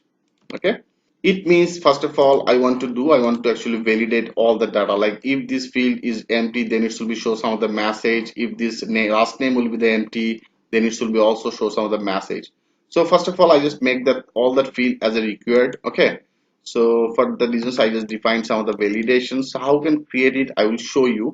Like here I just have to define it with the array, with the array here I just defining it, like here I have to define all that field. Like first of all here I have to define our first name. So I already assigned the name on here, that is the first name. So here I just define that first name, and first name I just defining it as a required. So I just defining as a required, and also better I just copy it because I want to make all that field as a required. So that should be the first name, and also there is a last name. So I just define that last name field will be the required. Phone email will be the required. So here I just define that email, and also another field as a phone. So I also make the things as a required. So all the things will be required, and here I just defining add that things with the array, and for the array in the last you don't need to add the comma. Okay, so for the reasons I just remove it from here. And now after that I want to add our model, like here I just take one of the variable as a student. Okay, I just define one of the variable, and here I just create one of the object for this student model. So here I just define that student model on particular that position. So if you use that model, then you have to also use it. So here you have to use it, like here I use, okay, use with our app folder, and then our student. So here I just define our student model on particular that position. I hope you can well understand about it. It is our app, and here you can see that is one of the student models. So that is our student model. And now I want to actually first of all as pass that all the things with this student, like here with this student, I just define that our first name. Okay, I just define our first name, that means our database field name. So our database, I just defining as a, if you go to the better structure, so our field name as a first name, so I just copy it. Now here with this student, I just define our this one as a first name, okay, and then I defining it with this request. That means here with this request, I just put that on here. So with this request, I just defining our field name. Our field name is I defining as a first name. So here I just defining the first name. So, and I also have to do the same things because here I want to save all the data. So here I just defining it. So it should be our database field name. So our database for the last name, I just defining as the last name. Okay, so here I just defining the last name, and with this request it should be matched with our field name. So that means here I just defining our field name as a last name, right?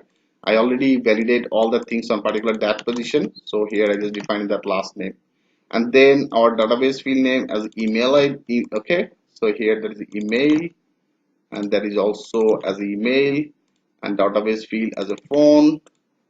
So here with this student, I just defined as a phone, and here I just passed with the request as a phone. Perfect. And after that, I want to save it. So for now, with this student variable, like here I just define a student. So with this student, I want to save it. So here I just define that save all the data. I hope you can well understand about it. And after that save data, where exactly it should be redirected. Okay, it means if you actually insert the first name, last name, all the data, and if you click on the add data, and when the data will be inserted, if you want to redirect it to the another page, you can also do that work. And also I want to display some of the message, like all the student data inserted successfully. So this type of also I want to visual some of the message. So first of all, he will be saved, and after that save, I want to redact it. So here I just define that return and then redact. Okay, and the redact, and here I have to define that route. So I want to do like after that save data, it should be redirected to our home directory. That means here. Okay, so for now I just defining as a home, and here I just defining first of all our route. Okay, our route, and in our route here I want to actually assigning it as a home. You can see I just name it as a home because that is will be our main URL. That means the home URL, and I just name it as a home. For now I just defining it on here. Okay, so for the reasons I just define that route as a home route, it should be redirected. And also I want to do like that is actually we have to finish it. So that is one bracket, and that is our out bracket. Perfect. And after that, if you want to show some of the message, I also want to do that things when this data will be inserted, then it should be also show with some of the message. So for the reasons here, I just define one of the Laravel function as a with I also want to show some of the message. For the reasons here, I just defining one of the variable as a success. Okay, success message. So, and here I just defining some of the message, which message it should be visible. Like here it should be visible as a student successfully added. So I think step by step it should be very much clear to you what exactly the things I did on particular that position.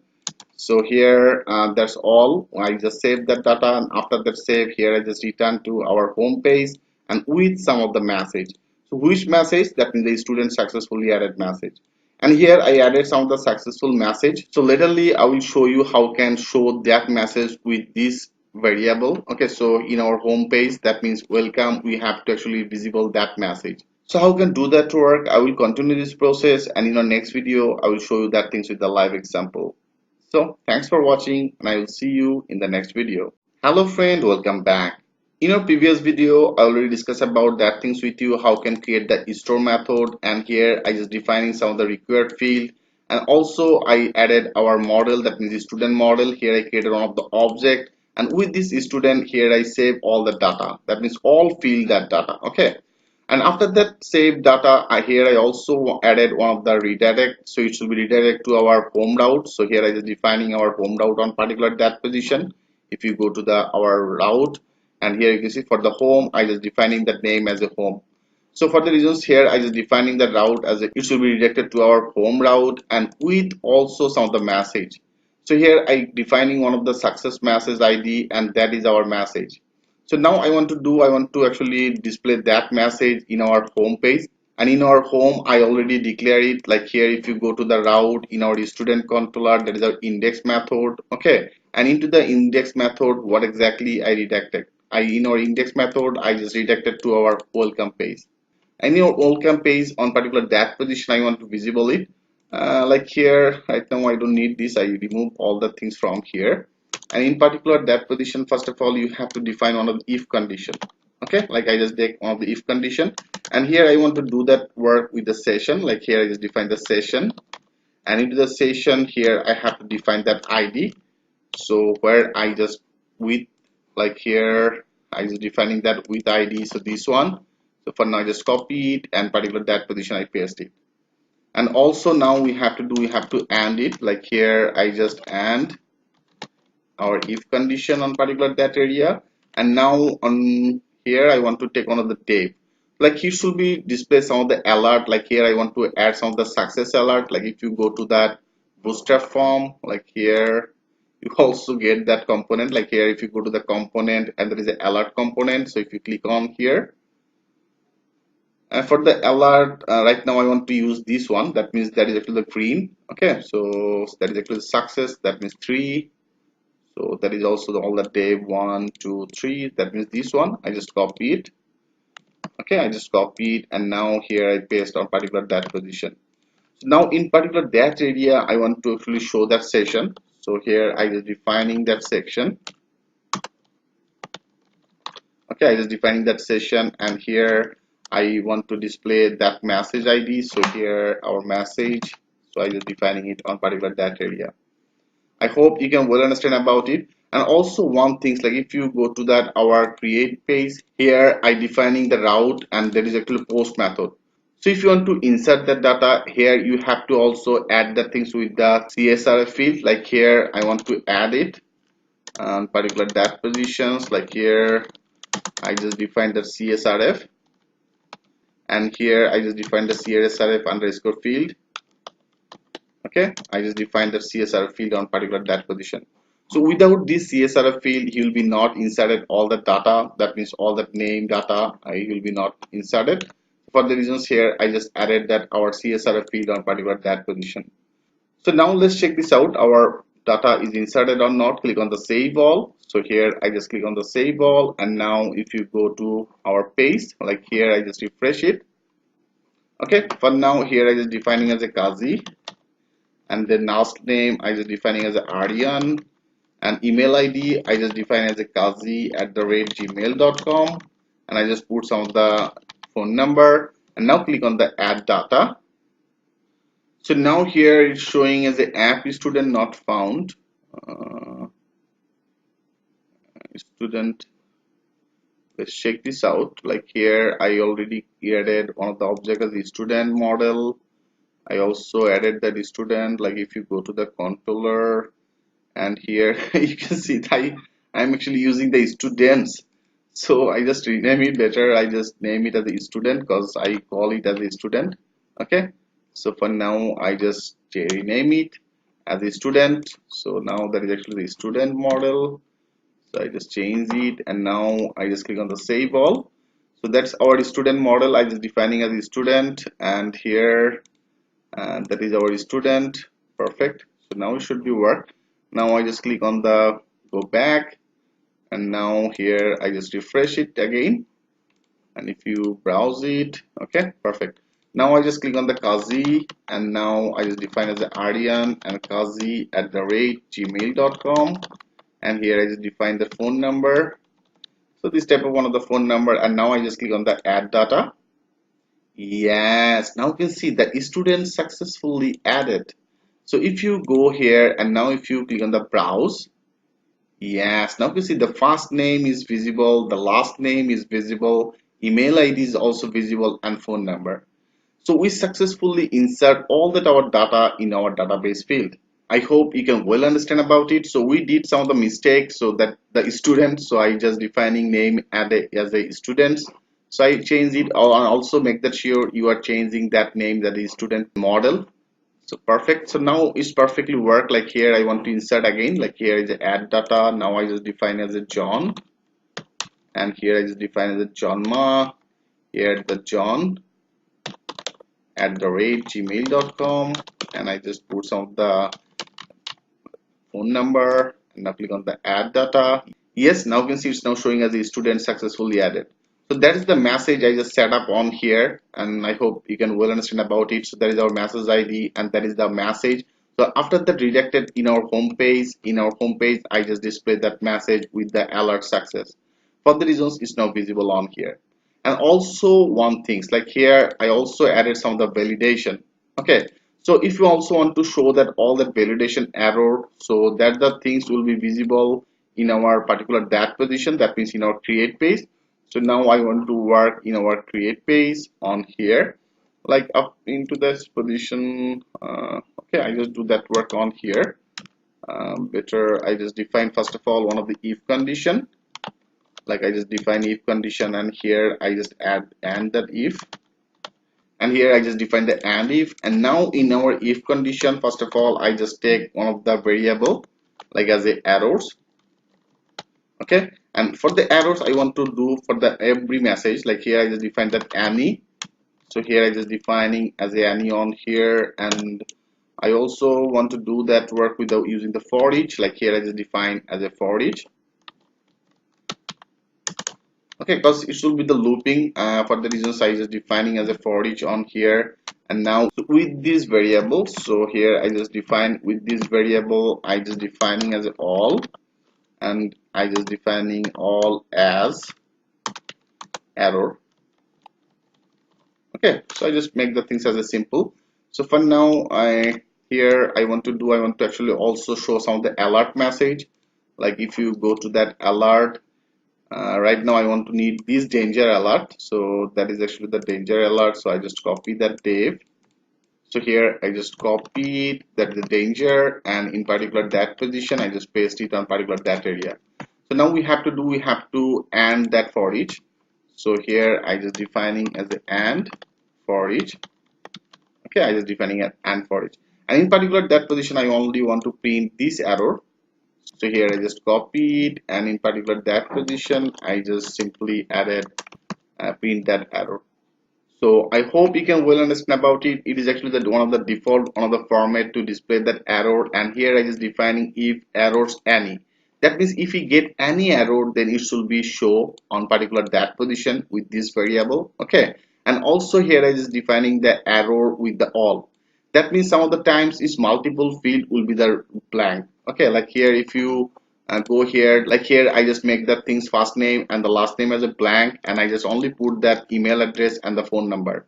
So if for the reasons here I just defining it as a all. So for the multiple field he will be get all that error data, and here I just define the error, that means the all error data. Okay, so for the reasons here I just define two of these, and here I just define the for each. In your for each I just define call as error, and here I just simply display that error. Now let's check this out, our field validation is working or not. And here in our controller I already assigned that validation for all that field is required. So for now let's check this out. I just click on the save all, and now I just refresh it, and here is showing unexpected and if what exactly the things I did wrong, like here and if condition, there is a for each. You can see I just put that spelling mistake again. There is a for each, EACH. Okay, so for the reasons actually get that error. Now I just click on the save all, that is for each, and down here that is if, and down here. Now click on the save all, and now if you refresh it, yes, perfect. So now I just put that field as empty, and now if you click on the add data, yes, now you can see he gave all that error. So that is the first name is required, that is the last name is required, email field is required, and phone is required.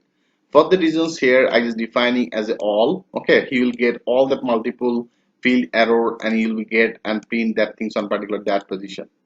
I hope you can well understand about it. It's perfectly get all that error. Like here I is defining as a Kazi, sorry, as a Jack. I is defining as a Jack Ma. And for now, I just make the things email as a blank. Okay, and I just put some of the phone number. Now click on the add data. Yes, you can see there is an email field is required. So you have to also add that email field. So now I just define as a Jack and then Ma, and here I just define the Jack at the rate gmail.com, and I just put some of the phone number, and I click on the answer data. Yes, you can see that the student successfully added. So I hope you can well understand about it, and if you browse it, all the data is perfectly inserted in our database table. So in our code application, I already complete our insert data. So in our next video, I will show you how can read all the data and visible that things in our home page. And after that, how can edit it, and how can update that data, and how can delete it. Step by step, I will cover each and everything with you with a live example. So thanks for watching, and I will see you in the next video. Hello friend, welcome back.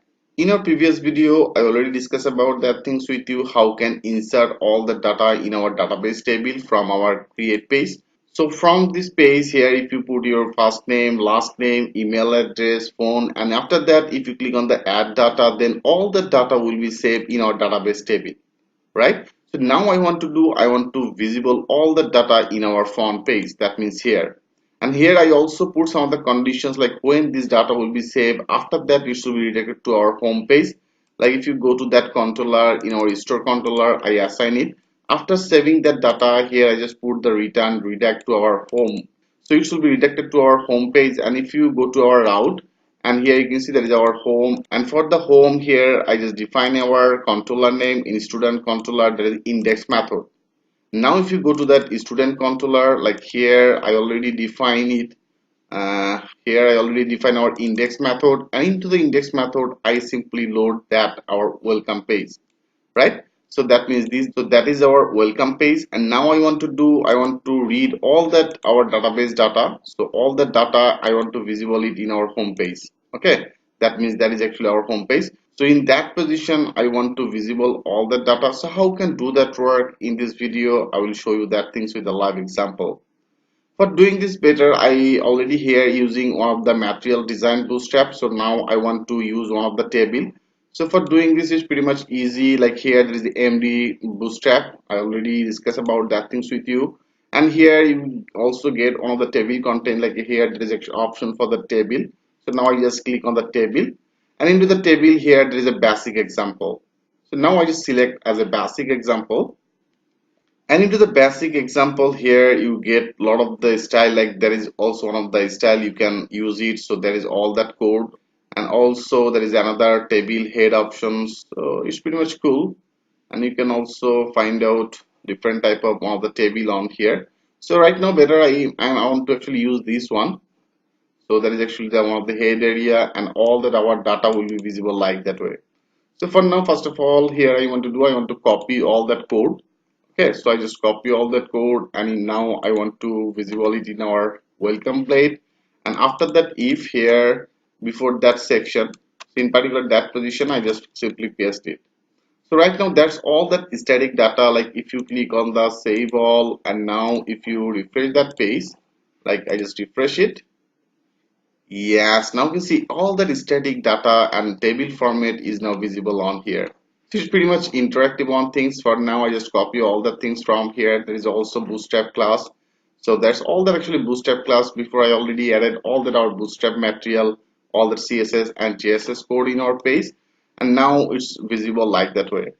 And better, it's actually full white, so I just want to add one of the bootstrap class as a container, like here on particular that position. Okay, like after that contain here, and here I just define one of the div, and in particular that position I just define one of the class, and here I just define that class as a container. Okay, I just define one of the bootstrap class, and now I want to end it, so I just start that div, and after that table I just finish it. Now let's check this out. I just click on the save all, and now if you refresh that page, yeah, now you can see it's now onto the center, and now it's a little bit closer. So right now that's all that static data. So here I want to read all the data from our database table with our all that field, and I want to visible it on particular that position. For doing this we don't need actually static data. I only need that field, like here, that is actually our first field, and that is another tier, so I only want to take one. We don't need this. I just that is actually table, that is our last container type, so here I just remove it. And also there is a tier, I don't need this. I only want to take one tier. Okay, like here I only want to take one, so there is a one tier. So here I want to make the things now dynamic, and dynamically I just want to get all the data from our database Laravel, and I just want to visible it on here. So first of all, here I have to assign all that our field, like there is a our database all that field. If you go here, we have to visible our first name, the last name, email, and the phone. So now here I just define that all the th means the table head. So this one for the number, here I just define the first name and the last name, and here I just define as the email, and also I want to take another two, like here this one is for the phone, and also I want to take another table head for the action, like for the edit or delete. Okay, and now there is actually all that our tier. Now we have to also assign the td. So here there is a 3 6 actually, so here 1 2 3 4, so here I have to assign 2. Okay, so here I assign 2 of this on here.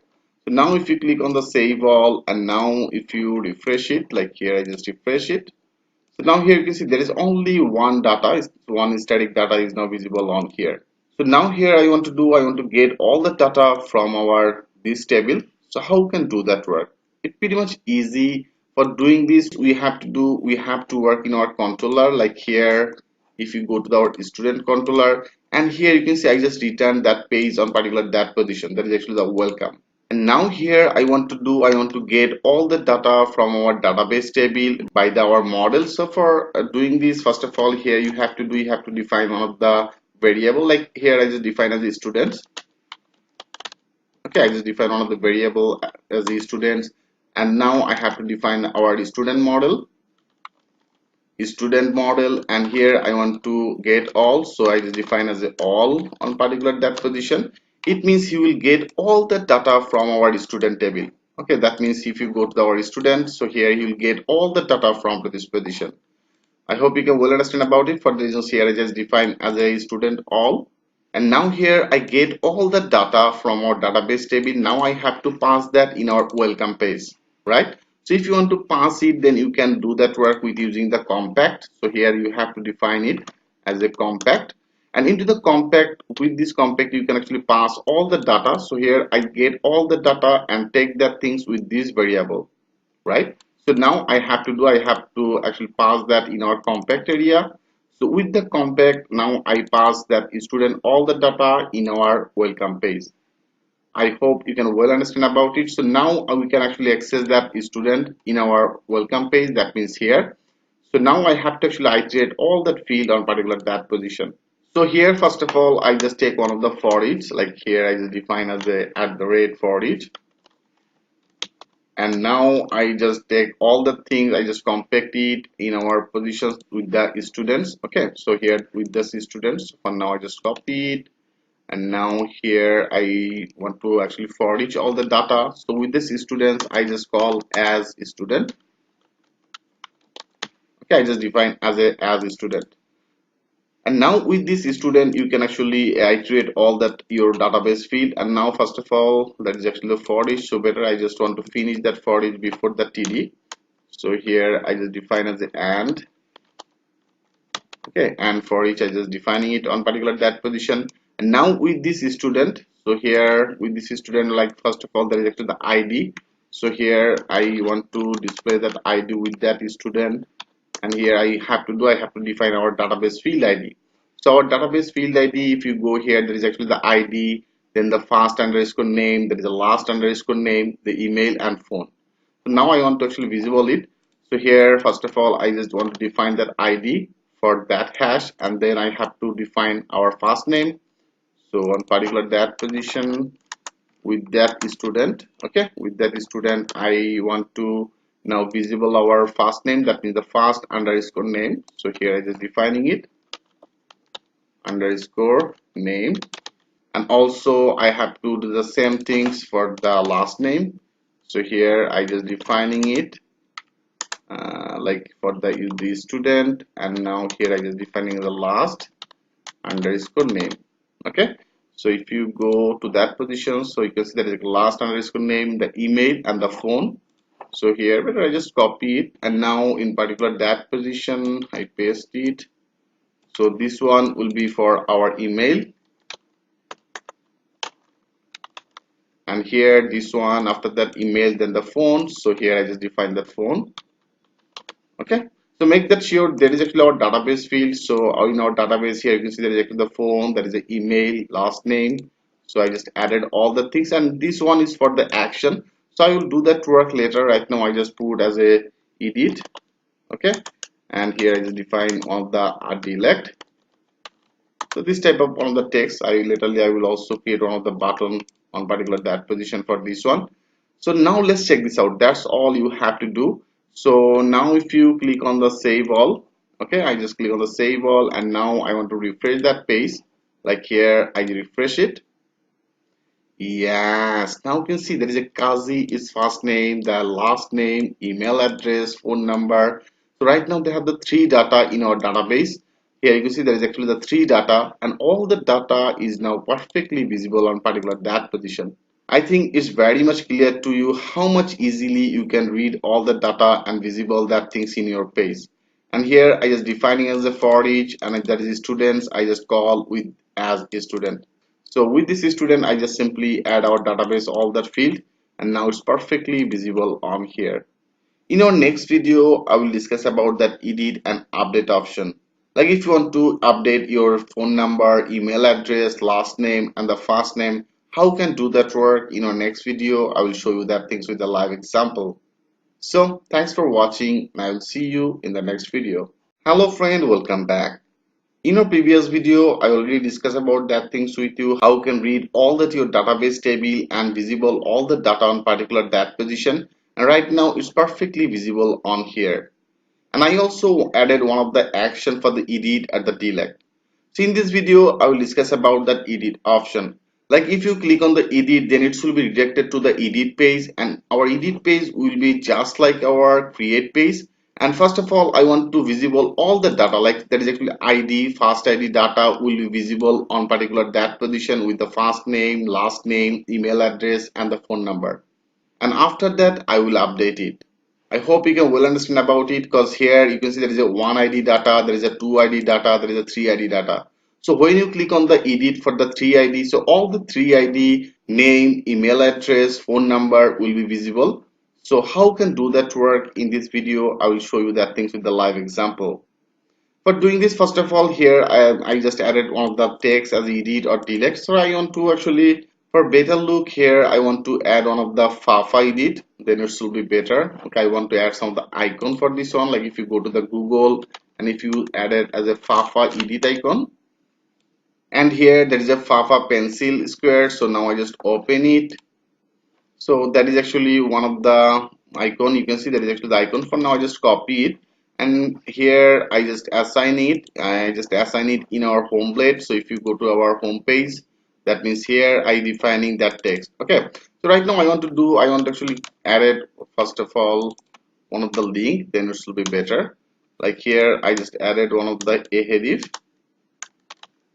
Okay, I just define one of the a headif, and here in particular that position I just added that icon.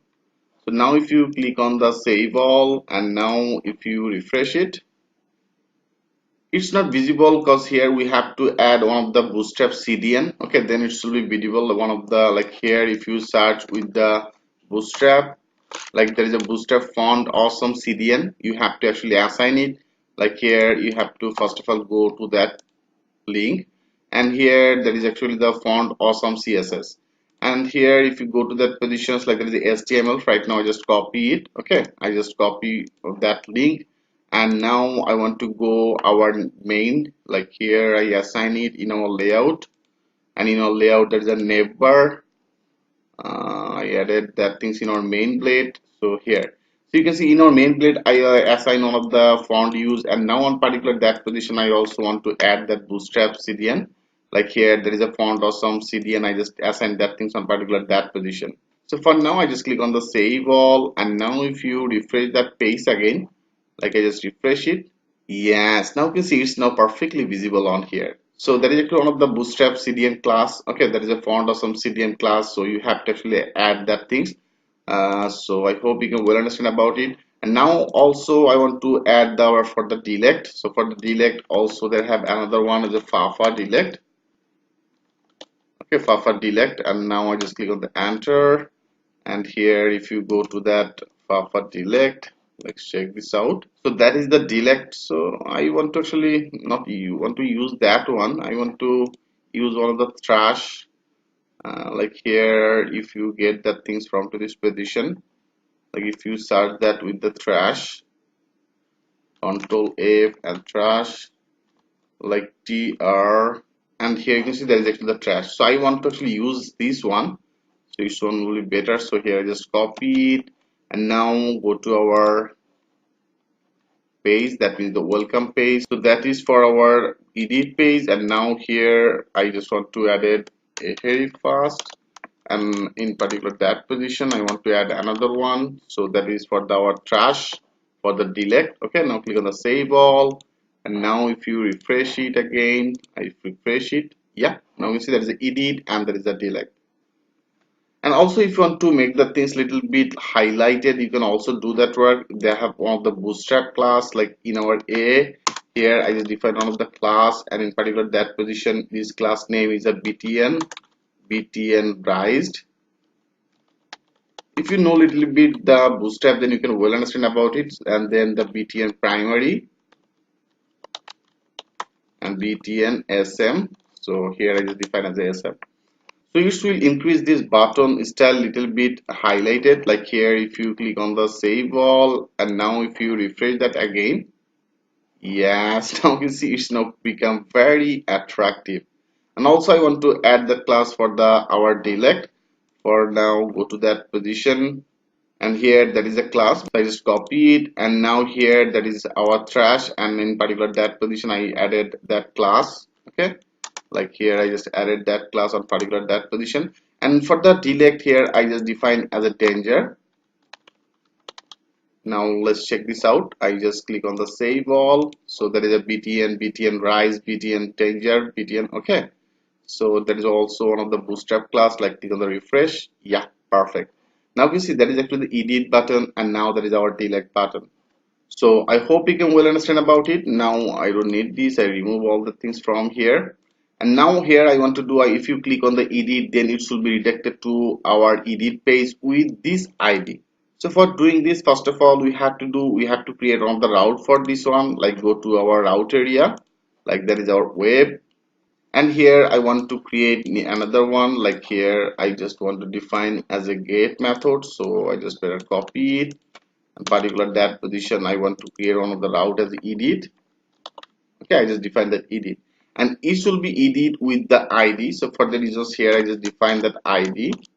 Here I just define another parameter as ID, and in our student controller I have to create one of the method as edit method. Like here I just define as the edit. Okay, and now I just define the page name as edit, and after that edit I will also update it. So I just make the things on here. So here I just defining it as an update, and update will be the post method. So for the reasons here I just defining as a post, I just define as an update. Okay, it will be also updated with the ID. For the reasons here I just assign the ID.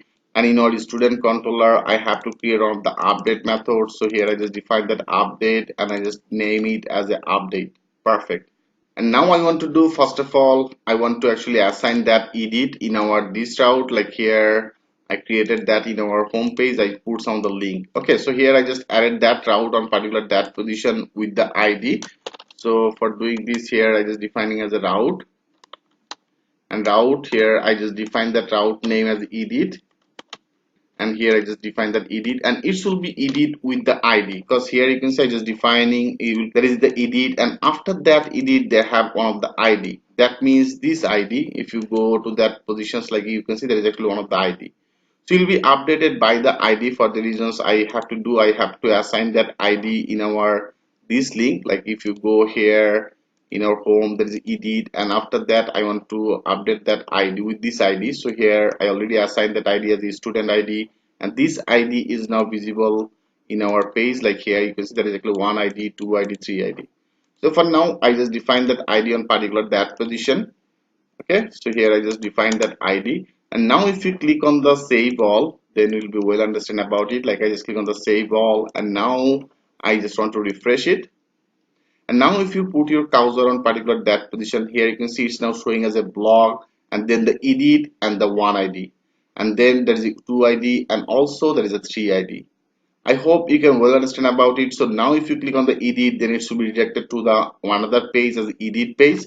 So here I want to create one of the edit page in our view. Like here I want to create, and now click on the save as, and I just name it as edit at dot blade dot php.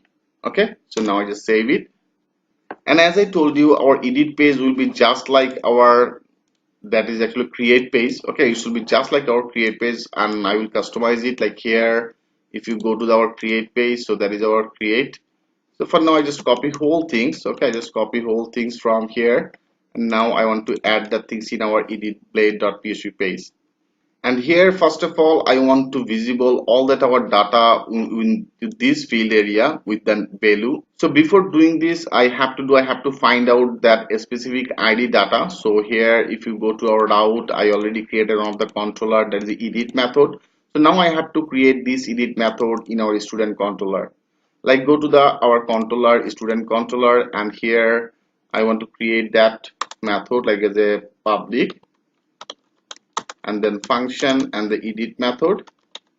Okay, so here I just define that edit method on particular that position, and also it should be edit with by the ID. Like here as I told you, if you go to that place, you can see that is actually showing as edit and the one ID, and if you go to this place, that is edit the two ID. Okay, so also you have to get one of the ID on particular that position. So here I just defining as a ID, I just defining one of the ID on here. And now with the student model, first of all here I just defining one of the variable as the student.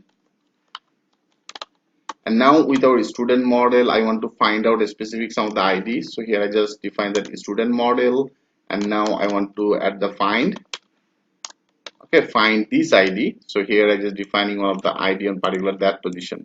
I hope you can well understand about it. And now we have to return this. So here I just define that as a return, and return view, and return view which page. I already created one of the page in our views, that is actually edit page, so it should be redirected to this page. So here I just defining as edit. So here I just define that edit page, and in our edit page I already get all that our specific some of the ID, and I just take that all ID data in our student variable, right? So now I want to compact it and pass that things in our edit page. For the reasons here I just define that compact, and compact with our this student. So now here I just pass that student variable with get all that specific some of the ID, and here I pass that things in our edit page. So now in our edit page we can actually use that student. I hope you can well understand about it. Now here you have to assign the semicolon. So now go to the edit page, and here if you go to that edit, so here that is actually our edit plate, and in our edit plate we don't need to change anything. Like here I just defining as edit. Okay, it should be the edit page, and also for the edit I created one of the route, so that is I created one of the route for as a update.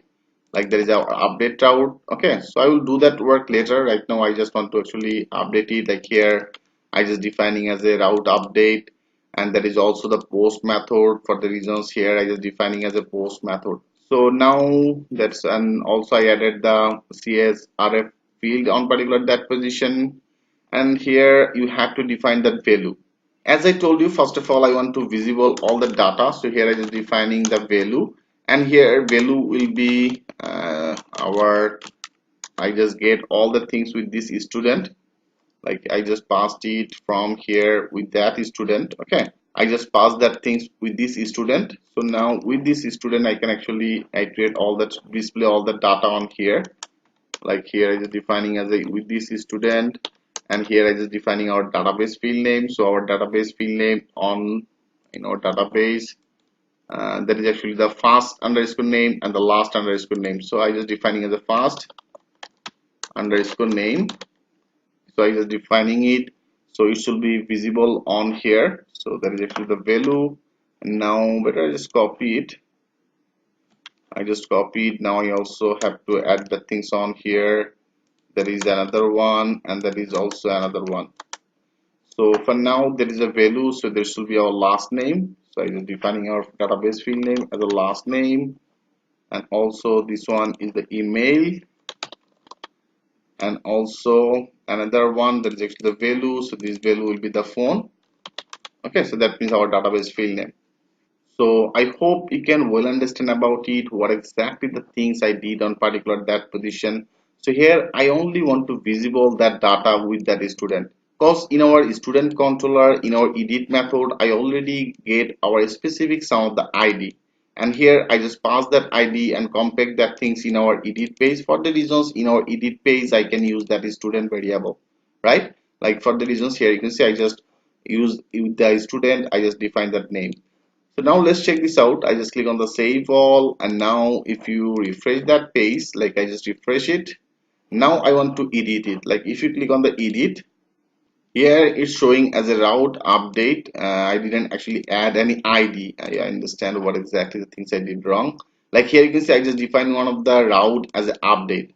But if you go to our route, I already created one of the route with the update and also with the ID. So here you have to assign that ID. Okay. So better I just defining it on here with our ID. So our ID, I just defining it with that student, and that means with this student I just copy it, and here I just defining the ID.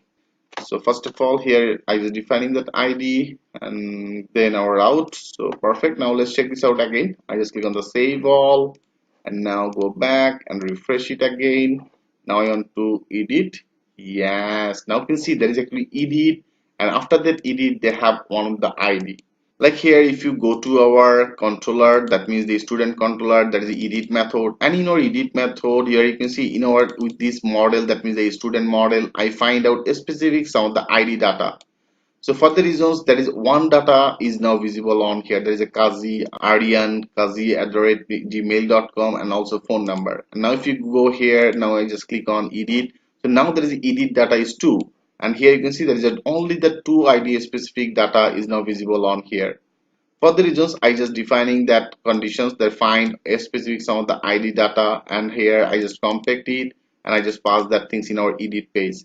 And in our edit page, I only just visible that all the data, like there is a value. With this value I just define that first name, last name, email, and the phone number. For the reasons, you can see it's now perfectly visible on here.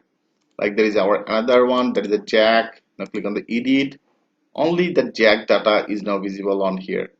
I hope you can well understand about it. In our next video, I will show you about the update portions. Like if you want to change the name, if you want to change the last name, if you want to change the email address or phone number, and after that, if you click on the update, then all the data will be updated. And after that updated, it should be redirected to our home page. So how can do that work? In our next video, I will show you that things with a live example. So thanks for watching, and I will see you in the next video. Hello friend, welcome back. In our previous video, I already discussed about that edit options. Like if you click on the edit, then it should be redirected to the edit with a specific some of the ID. And here you can see it's now showing as a specific ID in first name, the last name, the email address, and the phone number. So right now in this video, I will show you how you can update all the data. For doing this, I already created one of the route for this one. Like if you go here, there is a route as an update, and also you should be updated with one of the ID. And here in your student controller, there is our update method. So this is the update method I have to create. And also in our edit page here, if you go to that positions, like I already added that route as update with the ID. Okay, so here I defining as a first of all there is an update method, and after that there is actually the ID. For the reasons here I also assign as an update, and after that update there is the ID. So this ID means if you go to our database table, so that is actually the ID, right? I hope you can well understand about it. And update means what? Update means you will be insert that data again. So for that inserting the data, I already created one of the method in our student controller as a this one that is actually store. So it will be the just like that same. And here only the difference you will be insert the data with the ID. That means the specific some of the ID, right? So now first of all I want to create our update method. Like here I just define as a public and then function, and our method is update. Okay, I just defined that our update method. So here there is our update. And as I told you, when you insert it, like before, I just defining as a request and the request. So for now, I just copy it, and here I just defining as a request with that request. And also, if you go to our route here, you can see there is an update, and after that update, you have to also assign the ID. So for now, I want to take another parameter on particular that position, like here, in particular that area, I just defining one of the ID. So here I just defining the ID, and rest of this will be the just like same. Here I also before insert I also want to validate it, all that field will be required, and then all that our student model, and then field and save the data. Okay, it's pretty much the same things. I just copy whole things from here. I just copy whole things from to this position, and now in our update method I just simply paste it. Okay, so I just simply paste it on particular that area. So it should be the same. Like here first of all you will be get that validation, and then you will be save the data. Only the difference is here I just defining one of the ID. So now I want to update a specific some of the ID. So for the reasons here I want to do in our student model, here I assign as a find. Okay, find with our this ID. So here I just simply add that ID on particular that position. I hope you can well understand about it, and rest of will be the same. That is our this student. Here there is a first name, and there is a request the first name, and then after that he will be saved. And when it should be saved, I just redirected to the home page. Okay, so you should be redirected to our home page, that means our welcome page, with some of the message. So here when it should be updated, then I want to display some of the message as a student successfully updated. Okay, so here I just defining that updated, and this the message will be redirected to our home. As I told you, I already displayed that one of the message. Here you can see that it is success message, and here it's also showing as a alert success. So perfect, it should be now work. I hope you can well understand about it. He will be updated with a specific some of the ID. Now let's check this out. I just click on the save all, and now if you go here, I just refresh it. Like here, go to the home, and now I want to update as a Kazi. Like here I just want to update that one John. Click on the edit. I just define as a 1 and I just defining as a John 1. I just defining as a 1 number. For education purpose I'm using it. Now click on the add data. Yes, now you can see it's now showing as a student successfully updated. And also our first name is now updated, the last name is updated, email address updated, and phone number also updated. So we successfully updated our that data, and if you go to our database and if you click on the browse again, now you see it's also updated on particular that position. I hope you can well understand about it. And also if you want to update like Jack, like I just click on the edit. Better there is actually our edit page. I just want to make that button name as update. I go to our edit page, and here there is a add data, so I just define as update. Okay, I just define button name as update. Now click on the save all, refresh that page. Yeah, now you can see it's update. So I just define only the Jack one and my one, and click on the update. Yeah, student successfully updated Jack1 and the Ma1. I hope you can well understand about it, how can update your field data. In our next video, I will discuss about the delete options. Like if you want to delete it, then how can delete it? In our next video, I will show you that things with the live example. So thanks for watching and I will see you in the next video. Hello friend, welcome back. In our previous video, I already discussed about that things with you, how can update your all the data, and also here I inserted some of the demo data for you. Okay, so in this video, I want to show you if you click on the delete, then first of all, it should be show some of the message that are you sure to delete. So if you click on the yes, then it should be gone from to this position. Okay, rather than it should be load that particular that page. So how you can delete your data in this video, I will show you that things with the live example. For doing this, first of all, I want to create one of the route. Like here, there is edit, we don't need this. There is a main blade, we also don't need it. Create, I just remove all the things from here. So in our route, first of all, I want to create one of the route. As I told you, in our route method, if you want to delete some of the data, then you have to use the delete method. So here now I just define the delete. Okay, I just define the delete method, and then it should be redirected to the delete. So here I just define as a delete. Okay, delete, and also it should be deleted by the id, so you have to also assign it. And in our student controller I want to create one of the method as a delete method, and I just name it as a delete. I hope you can well understand about it.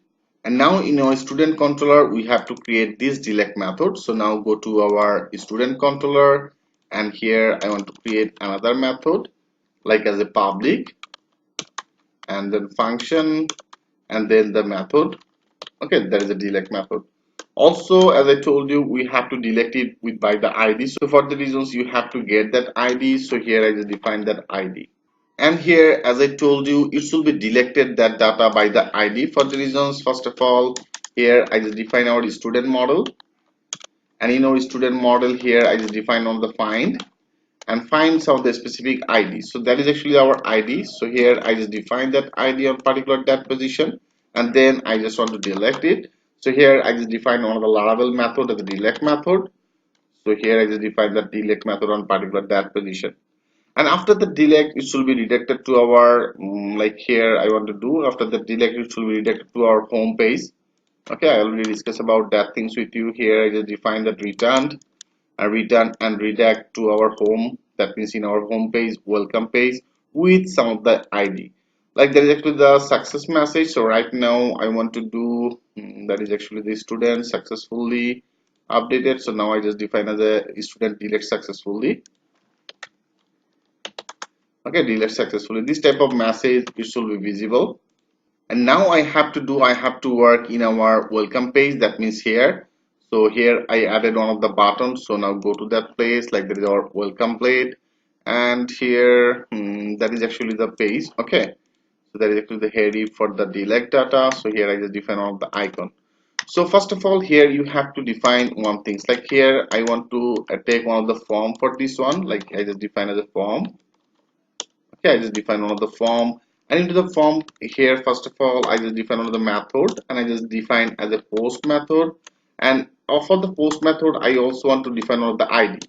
And here I want to take one of the id because of, as I told you, when you click on the delete, first of all it should be show some of the pop-up message that are you sure to delete. So if you click on the ok, then it should be deleted. So for doing this, first of all, here I, for education purpose, I'm using one of the id as a delete. Okay, the delete, and then I just define as a form, and then here I just defining our id, that means our database field id. So here with this student, that is actually the id. Okay, so here I just assigning it. So I will show you, then it will be very much clear to you why I am actually using that id. And after that, what exactly we have to do, we have to put some of the action. So here I just define one of the action, like I just copy it, it should be just like that same. And here I just define that action. In our route I already created one of the route, and I just assigned the name as a delete, right? So for now I just copy it. So I just want to add that things, and here you can see that the route as a delete, and after the delete they have some of the id. For the reasons here I just define as a route and the delete route, and after the delete here there is our id. I hope you can well understand about it. I want to delete that data with a specific of the ID. For the reasons here in our controller, I just defining it, find the ID, and then he will be deleted. So now I just define the route on particular that position, and now also here I have to assign our CSRF, like here better I on particular that position I just define the CSRF on here, because I define as a post, so I just define a CSRF underscore field. So I just define as a CSRF field on particular that position. And then I also want to add another one, like here I just copied, and now I want to take another one as a method, like here I just define as a method. Okay, method underscore field, and here I just defining as a delete. So here I just defining our method as a delete method, so I just defining it on here. So better I just put the things as a on particular that position, like here I just put some of the style, and here I just define as a display, and I just define as a none. Okay, so here I just added our CSR field and method field for the delete, and after that that is actually our form is ended on particular that position. And after that I want to add one of the button for the delete, like I show you here. I just define one of the button. Okay, I just define one of the button, and I want to finish it, like here I just start it, and I just want to finish it after that I just want to finish it on particular that position. And here I want to add some of the JavaScript. Okay, like here I just define on the on click. I define on the on click, and into the on click in particular that position I just define all the if condition, and if here I just define on the confirm. Okay, if I just define as a confirmation, and if confirmation I just want to show some of the message, like are you sure to delete this data. So this type of one of the message, it should be visible when you click on the delete first. And also they have the another things, like when you click on the delete, then it should be show some of the pop-up message, are you sure to delete. So they have the two options. If you click on the OK, that means if you click on the submit, then this data will be deleted. Rather than there have also will be one of the button as a cancel. So if you click on the cancel, then it should be redirected to the same page without loading. So for the reasons here I just put one of the conditions, like here I just put some of the condition on here. I just define that event, and also they have some of the JavaScript as a prevent default. Okay, I just define as a prevent default for this one. And after that here I want to actually put that actions, like here I just define the document dot get element by ID. So here I just defining it. So now here I want to define one of the ID, like here I already taken that one of the ID. So now I just want to defining it on particular that position, like here there is a data delete from. So for the reasons here I just define one of the ID, and now there is a delete from with this our database field ID. And here I just defining as a submit, then it will be actually the submitted. So here I just define that submit button, else I want to do the another work. Okay, so here I just defining as a else, like that is actually finished on here on particular that position. I just define as a else. Okay, I just defining as a else on here, else you will be redirected to same page without load. Okay, so as I told you before, so now here I just define as event again, and here I just define as a prevent default. Okay, without load he will be redirected. So here I just added that command. So after that this one, so now that's all you have to do. Okay, now that's all for that delete. Now let's check this out. I just click on the save all. Now if you go to that page and refresh it, now here is showing as unexpected this in our student controller. Here you can see I just mix up. There are actually the two. So in our controller, that means the student controller, there is a delete method. Here you can see I just define. So that is actually pretty much a small mistake. I hope you can well understand about it. Find and then ID, there is a delete. Perfect. So now I just click on the save all, and now I refresh that page again. Yeah, now you can see it's perfect. So now that is actually our delect, and into the delects that is actually the marketable.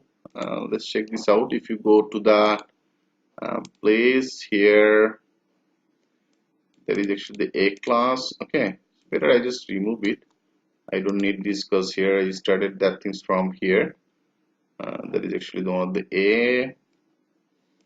After that, so here I don't need this. Here I just simply added one of the class. So here I remove that A. Okay, so here I just remove it. Now let's check this out. Click on the save all, and now if you refresh it, yeah, now you can see it's perfect. Now it's gone from to this area. And now here if you click on the delete, now you can see it's now showing as a one of the JavaScript. That's, are you sure to delete this data? And also here is the two button. One is the OK and another is the cancel. Okay, so if you click on the cancel, like here you can see it's now redirected to the same page without loading. So that's the things I defining on here. That is the event and the prevent default, and here you can see I just defined that ID. So that is actually the ID. So when it should be cancelled, then it should be redirected to the same page without loading, and if you click on the submit, then it should be deleted. So that's the things I just defining on here. Now let's check this out, it's working or not. I just click on the refresh again, and now I want to delete like this one. There is a test. So click on delete, and now you can see it's now showing as the are you sure to delete data. So I just click on the OK. Yes, now you can see it's now showing as a student delete successfully. So if you go here, now you can see there is a test is gone from to this position. I hope you can well understand about it. Now we successfully insert some of the data. So here you just do that again. Here I just define as a test. Okay, test some name. Define that another one. I just define some of the demo text, and here is define the phone number. Click on the add new. Yeah, data is inserted successfully. If you want to edit, then you can edit this one. Click on the update. Yeah, you can see that is actually the updated. And also if you want to delete it, so they have some of the pop-up message. If you click on the OK, then it should be deleted successfully. So our code application, that means how can read data, how can insert data, how can update data, and how can delete data. Each and every functionality I discuss about that things with you. So that is actually the main core thing. So if you are just beginner level, if you want to just start it, so this section will help you a lot. And if you achieve that main basic core things, then Laravel will be very much interactive for you. So step by step, we'll move more deep in Laravel. So thanks for watching, and I will see you in the next video. Hello friend, welcome back. In our all previous video, I already discussed about that Laravel code functionalities. That means how can create data, how can read data, how can update data, and how can delete data. So each and everything I already discussed about that things with you with the live example. Hope it's very much clear to you. In this video, I want to show you like if you want to add some of the pagination. I just added some of the demo data. For right now, they have the 6 data. Okay, so if you want to add some of the pagination, like after that 5 or after the 10, it should be redirected to the next page. So that is actually the pagination. It's very much easy to create pagination in Laravel. How you can do that work, I will show you that things with a live example. For doing this, first of all, you have to understand like here in our home page, I just defined that one of the method. Like if you go to this place, like in our that is student controller, and in our student controller here, if you see like in our index method, and in our index method, I just load that page. That means the welcome page. And here there is all that our data. I just added that table in our home page. That means the welcome page. Now I want to do like before I get all the data from our table, that means the student table, right? So now here I want to put some of the limitation. Like for now this all the data will be visible on here, but right now I want to put some of the limitation. So if you want to do that work, then here you have to write down on particular that position as a designate. Okay, so I just define as a designate, and into the designate here right now I define as a 5. That means here I just put some of the limitation as a 5. That means after that 5, that means here it's only visible that 5 data on particular that position. Okay, so let's check this out. I just defining as a designate as a 5, and now if you click on the save all, and now that is actually the 6 data. So now I just refresh it. Yes, now we see it's now showing as a 5 data. I hope you can well understand about it. So now I want to add some of the page ignite, like because we have one another data for doing this, that is our welcome page. So now go to our welcome page, and into this page here, that is actually the for each ended on particular that area. So after that for each, so here I just added one of the Laravel command. So I just define as a student. Okay, student, because here I already compact one of the things, that is a students. Okay, so it should be students, and here I just defining that in our welcome page, because here I'm already outside of the for each. For the reasons here I have to define that students. Okay, because in our for each I already defined that one as a student. Okay, so right now I am outside of the for each. For the reasons I have to add that variable as a students, which actually I passed from here. I hope you can well understand about it. So now in particular that position you have to do, you have to add one of the function as a link. Okay, I just defined that links on particular that area.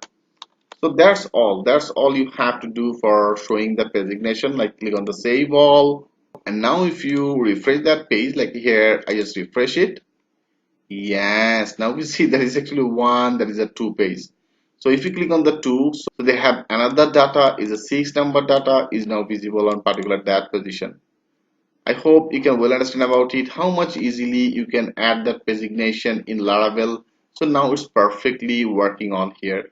So thanks for watching, and if you have any query and if you have any question, just let me know about it. I'm here for help you. I will try to help you as much as I can. So don't hesitate to let me know about your problem. I will see you in the next video.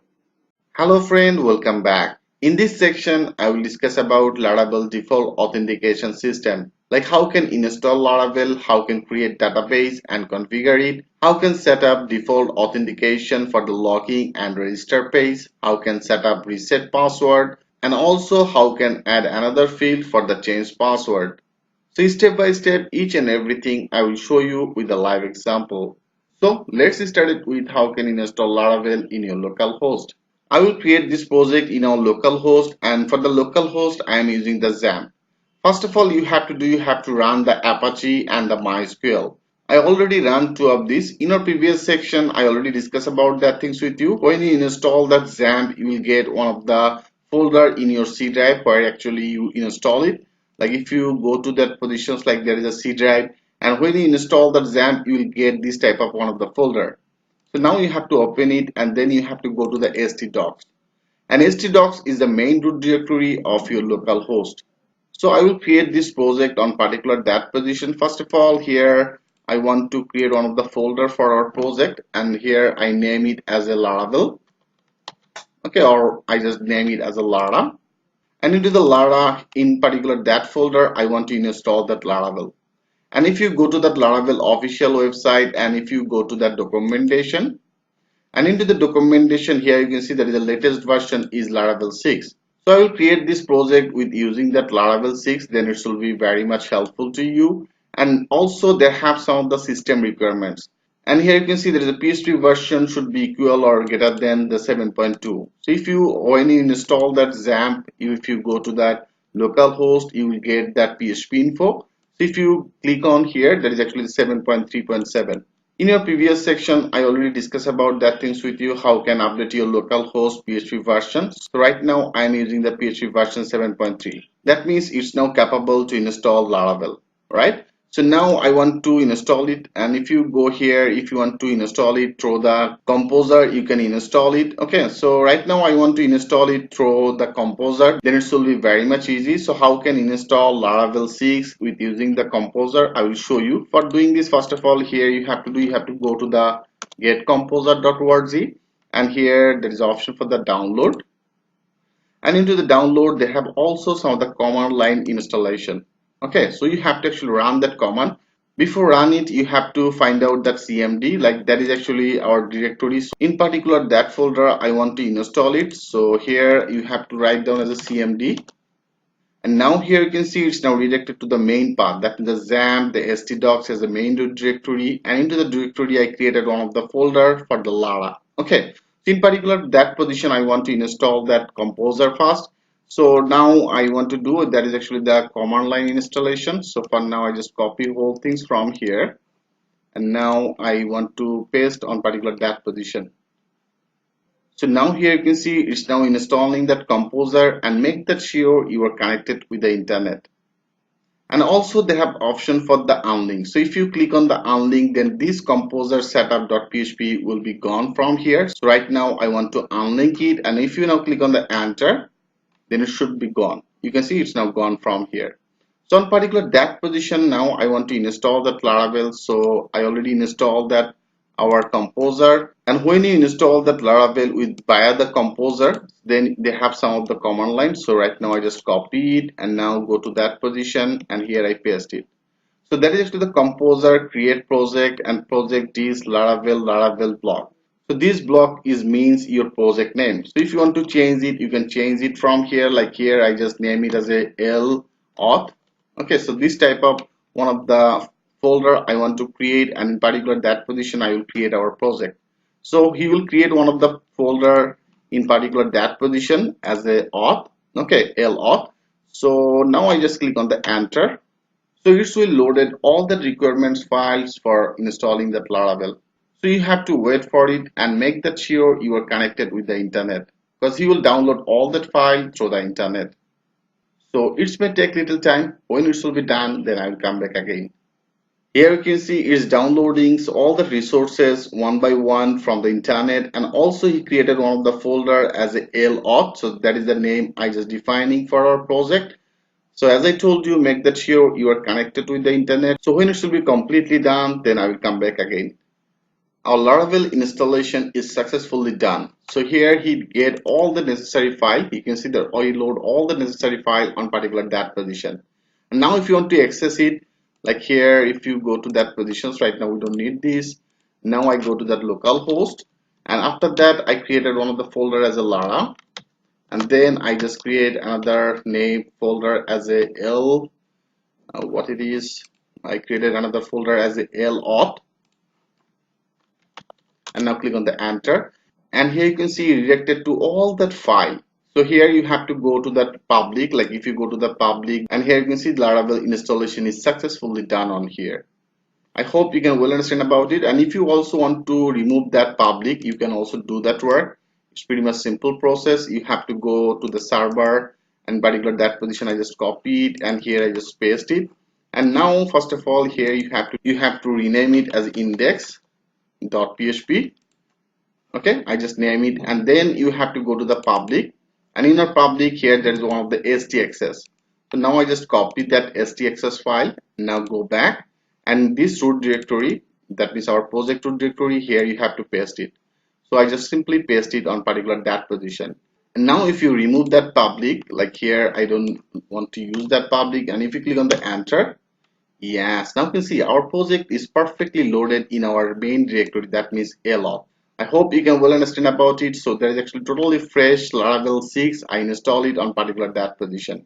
So here they have no logging and register button. So we have to also add that authentication. So step by step I will show you. So in our next video, I will show you how can create the database and how can configure it. So thanks for watching, and I will see you in the next video. Hello friend, welcome back. In our previous video, I already discussed about that things with you, how can you install Laravel 6 with using the composer. In this video, I will show you how can create the database and how can configure it. For doing this, first of all, you have to go to your local host, and then you have to go to the phpMyAdmin. And into this phpMyAdmin, you have to create your database. Like they have option for the database, like here I click it, and into this position there is a create database. So I already have some of the database on particular that position. Now I want to create new one. So right now I want to create as a Lara. Okay, so this type of one of the database I want to create, and now simply create as a create. So I have create our database as a Lara. So now I have to configure it in our project. So that means this project. For doing this, I want to use our sublink text editor. So I will create our project with using that editor. Okay, whatever the editor you want to like, you can choose it. But right now I'm using this one. So first of all, I want to actually add our project on particular that position is drag and drop. I just simply added that on particular that position. So in our previous section, I already discussed about that things with you, all the things that is the app, and here you will get your all that controller, and also there is the resources for the view, all the file you will get on particular that position, and also there is actually the database, and here all the migrate file will be visible on here. So there's the three things will be needed, and also there is the another one is the route, and into the route there is a web. So I already discussed about that things with you. Right now I want to actually configure our database. For doing this, you have to go to that if, and particular that position is pretty much simple. Like here there is a database name.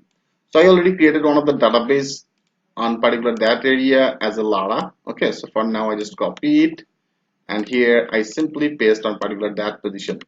That means that is our database name, and also that is the username. So right now I'm using the local host, and into the local host by default username as a root, and right now I don't have any password. For the reasons it's now blank. So you'll get all that information if you go to our database, and here there is our user account, and into the user account here you can see that the username is by default root, and password they have no password. For the reasons I just make the things as a blank, and also I just using that username as a root, and that is the database I created as Lara. I hope you can well understand about it. It's pretty much simple things. So here I already configured, it's totally done. So now I just click on the save all, and if you now refresh it, if everything okay, it should be okay. You can see it's perfect. So here right now I created one of the database. So if you go here, and I created one of the database as a Lara, that means this one right now that is actually totally blank, and also I configure it on particular that position in our project. I hope you can well understand about it. In our next video, I will discuss about that auth system. How can create the authentication, that means the Laravel default authentication system for the login and register. I will show you that things with live example. So thanks for watching, and I will see you in the next video. Hello friend, welcome back. In a previous video, I will discuss about that things with you, how can create the database and how can configure it. Right now, I want to set up Laravel default authentication system. So how can do that work? If you go to that Laravel official website, and here if you go to that security, and into this position there is an authentication. So now click on here, and as I told you right now I'm using Laravel version 6. So here if you find out a lot of the informations, like there is actually the routing, and here you have to run two of these. Okay, before if you using that as a Laravel 5.8, so before that was actually the another command line. If you go here there is a routing, you will get another, you can see that is actually the routing. Before you have to run this command, that is PHP addition make auth. So before if you run that command, then automatically he will created all the necessary authentication file and folders. So right now I'm using that Laravel 6. So here now I select as a Laravel 6, and it's a little bit different. So here you can see that you have to run as a composer required Laravel tab, and also there is a PHP addition view. So now we have to run two of these in our root folder. So now go to our root folder, that means in particular that position. So that is our project folder. So now in particular that area I just click on the CMD. So here make that sure your path is perfect. So in our local host as a htdocs, and after that that is our Lara, and into the Lara folder I created our project as a log. Okay, so now you have to run two of this command line in particular that position. So now I simply copy it, and now here I just paste it, and now click on the enter. So he'll created some of the necessary file on particular that area, like he will created one of the route. So here if you go to this position, in particular that position, he will create one of the route. Okay, and also he will create one of the migration on here in our view, that means the resources view folder. He will create some of the things. So now it's take little time. Take that sure you are connected with the internet, because he will be downloaded some of the file from the internet. So it may take little time, you have to wait for it. And here you can see there is a packages modified generated successfully. So here all that our packages is now generated successfully, And now I want to run another command like that for the auth. Okay, so now I just copy it, and now he will create some of the folder particular that position, and also he will create one of the route. I will show you, like I just paste it and now click on the enter. Yes, now you can see it created in a view there is a auth, and also created another folder as a layout. And here there is a app blade. Okay, so here you created some of the file as I told you. So right now there is a modified. So now if you go to the web, now you can see he created one of the another route. So that is actually get home, the home controller index method. So you created also one of the route, especially when you actually run that command line. So here I just ran that command line with the PHP artisan UI view and auth. And also there is a auth folder is now automatically added, and in your migration is added. And also if you go to that HTTP, and here there is a controller, into the controller also created automatically one of the folder at particular that position as a auth. So now perfect, so we perfectly did that work. And now if you refresh your page, like here I refresh it, yes, now you can see it automatically created authentication for the login and the register. So if you click on the login, so there is actually the login page and there is actually the register. So that is the by default, but here all the CSS file is now missing. So you have to run it. Like if you go here, they have also some of the instructions. There's all those views use the Bootstrap CSS framework, but you are free to customize them however you wish. So now I want to actually customize that file. So first of all, I want to find out that file location. So if you go to that area, like here, there is a resource, and into the resource there is a view, and into the view there is auth, and here you can see that is the logging page. So that is actually our logging page. That means if you go here, so that is actually our logging page actually comes from particular that position, and also there is our register. So now also they have the another folder as a layout, and there is the app blade, and into the app blade here you can see there is actually the CSS app CSS. So that's all that missing. So now I want to add some of the Bootstrap class on here. So if you go to that Bootstrap CDN, and then there is actually the one of the link. So now I want to add that CSS. So I just simply copy it, and now there is a CSS I want to add that. So here I just paste on particular that position, and also we need some of the JS file. So here some of the JS file also here. So now I just copy all the JSS file from this position. So that is actually the Bootstrap CDN file. So now I just paste it on particular that area. So now if you click on the save all, and now I want to refresh it again, like I just refresh it. Yes, now you can see that is actually the by default Laravel authentication system. How much easily you can do that work. Like there is a register, so that is a register page, that is a logging page, so there is a forget, so that is also the forget page. So how Laravel default authentication system actually work, I will show you step by step into this section. So now here we successfully set up our default authentication system. Now I want to migrate it. Okay, I already discussed about that things with you before. Like in our this database there is a migrations, and by default they have some of the migrations file for the password for the user. That means the create user. So if you migrate it, then it should be created one of the table in our database that I already created as a Lara. Okay, I already created one of the database as a Lara. So it will create one of the table as a users. Okay, and also there is all that field. So right now that is all the default fields. So if you want to add another field on particular that position, you can also add that things on here. So right now I want to make that things as per it is. So now I want to migrate it. So as I told you, when you migrate, then you should be created one of the table in our database. So that is our database. You will create one of the table as a user, and all that field will be just like that one. Like that should be some of the ID, the name, email, and the email verification, also the password. Okay, so I will show you, then it will be very much clear to you. Like right now, that is our project. So that is our main project directory. So now I want to add our migrations. Like I just define as a PHP artisan migrate. Now here I just click on the enter. And also I will, in our previous section I already discussed about that things with you. Also here some of the error. Okay, so you have to actually add your specific limits. So better I just show that things again. Like you have to do, you have to copy it. It's pretty much common one of the error. If you search it on Google, then you will get this type of one of the information. Like here, that is one of the information that you have to update. So that is the one of the error is a specific key was too long error. So now I want to actually solve it. Here you can see there is all that solving information. Like you have to go to the app providers and app service providers.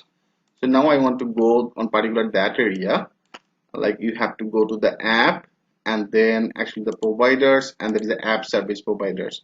So in particular that positions they have only one of the class. So right now I want to add another one. Like here you can see, so now I just copy it and here I have to add it. And also you have to add another one like this one in our boot method. So that is actually our boot method, you have to add it. So now in our boot method here I have to add that things on here. So that's all you have to do for preventing that error. Now I just click on the save all.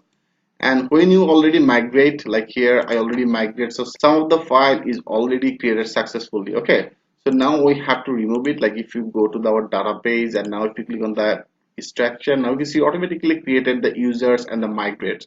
So now it's they have some of the errors. So right now I just select two of these and delete that things from here. So I just remove that things from to this position. I hope you can well understand about it. Now I just want to do that work again. Better I just remove it and now go to that again CDN. Okay, CMD, and here I just define as a PHP artisan migrate. So I just defining it and click on the enter. Yes, now you can see all that migration table is now perfectly now created. I hope you can well understand about it. And now if you go here, now if you click on the structure, and now if you go to the users, as I told you, when you migrate, then he will be created some of the table. Like in our, if you go to these positions, like there is a user, and you can see he created one of the table as a user. So here you can see created one of the table as a users, and also all that field. So now here there is a name, ID, email, there's a email verification, there's a password. So all that you can see, there's all that field is now perfectly added on here. So now here I already migrated, so perfectly I did that work. Now if you want to log in, like here I just click on the login. First of all I want to register it. Like here I just name it as a Kazi, and I just put on the email address as a kazi@gmail.com, and here I just put on the password 78, and also I put the another one 345678. That is a kazi@gmail.com. Now I just click on the register. Yeah, you can see now you are successfully logged in. I hope you can well understand about it. So if you now click on the logout, now if you click on the login and put the kazi@gmail.com, and here I just put the password.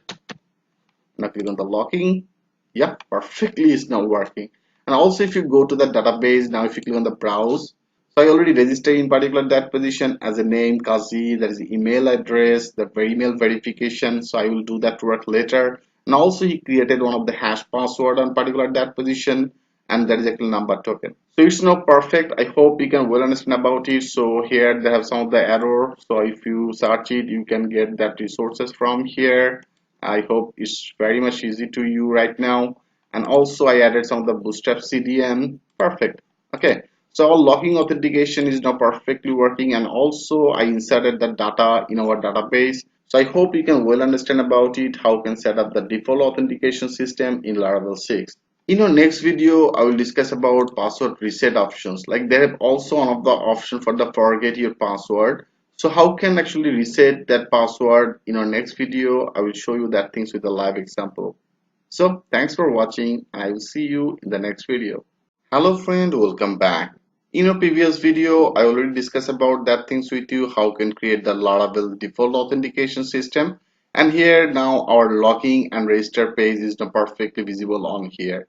And also you can create some of the registration from here, and also you can log in it, and all the data will be saved in our database table as a users table. So right now in this video, I want to show you how can create the reset password. Like here, if you forget your password, then they have option for the forget your password. So if you click on here, and here you have to put your email address, and if you click on the send password reset link, then you will be created one of the link for reset password. So how can do that work? How can set up it in Laravel? In this video, I will show you that things with the live example. For doing this in Laravel is automatically ready-made all the things. Like if you go to the app and there is a HTTP, there is controller. When you create the auth, it created automatically some of the controller in our auth folder. So into this auth folder here, you can see there is a forget password. So all that forget password, that is all that method. So if you put your cursor, you get all that information, that the backend information. Okay, here you can see all the things is ready-made. All that this file actually working for this forget password, the register, the reset password. So there is also another controller. You can see there is a reset password controller.php.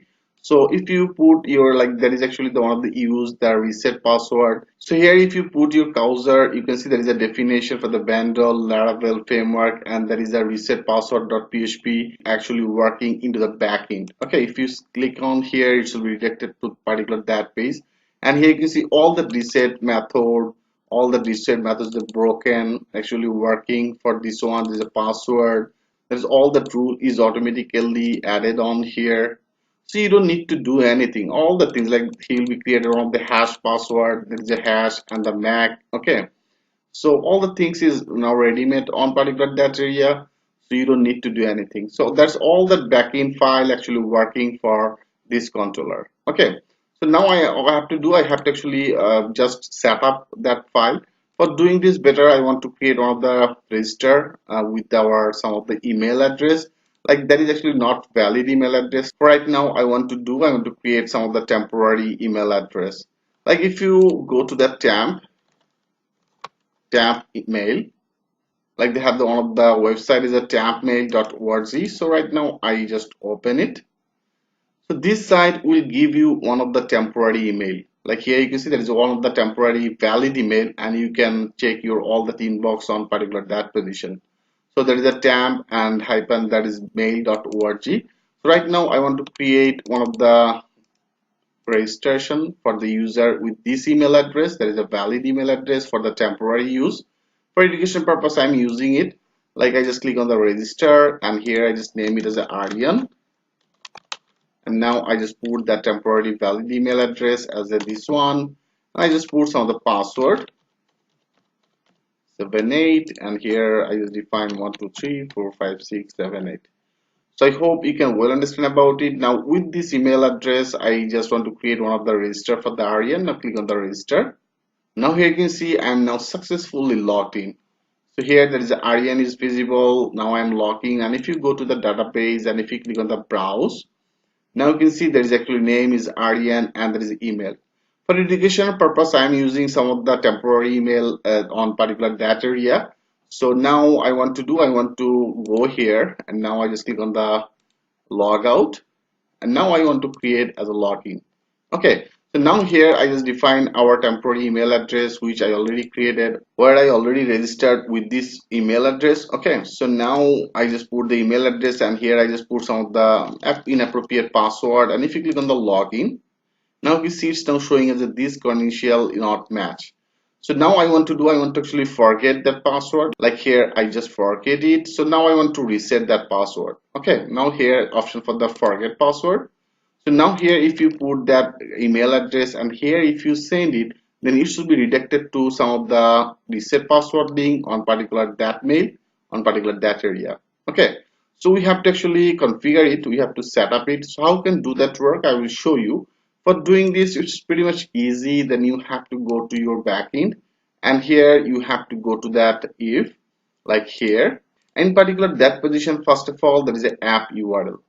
In here you have to define your appropriate file location. So like if you working with the domain, then you have to add your domain name on here. So right now I am working in a local host, so now here you have to define your local host link. Like that is actually our project, there is a Lara and then the LAN. Okay, So l-auth, so that is our project name. So for now I just copy it, and here I just paste on particular that position.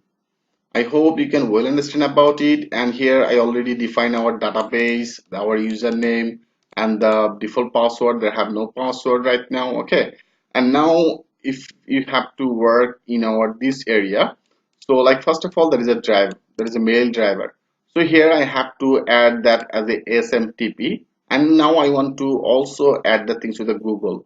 So if you go to that Gmail on here, like here, I just define as a Gmail SMTP configuration like this one. And here you can see there is a Gmail SMTP setup settings. So here there is a server address is a smtp@gmail.com. So right now I want to copy it. So here I have to defining it on particular that host area. Okay, so I just simply paste on particular that position as a smtp.gmail.com. And also you have to define the port name. So here our port for the TSL, and if you are using the SSL, then you have to use the 465. So right now I am using the TSL, so here I just defining as a 587. So I just copy it, and here I just defining it as a 587. And also there is a mail encryption. So mail encryption means here I you define as a TSL. So if you are using the SSL, then you can use that SSL. Right now I am using as a TSL, so I just copy it, and particular that position I just defining as a TSL. And into the mail username and the password. So here you have to put your some of the Gmail address, and also you have to define that this email address password. So right now I'm just putting one of the Gmail address on here, my personal Gmail address.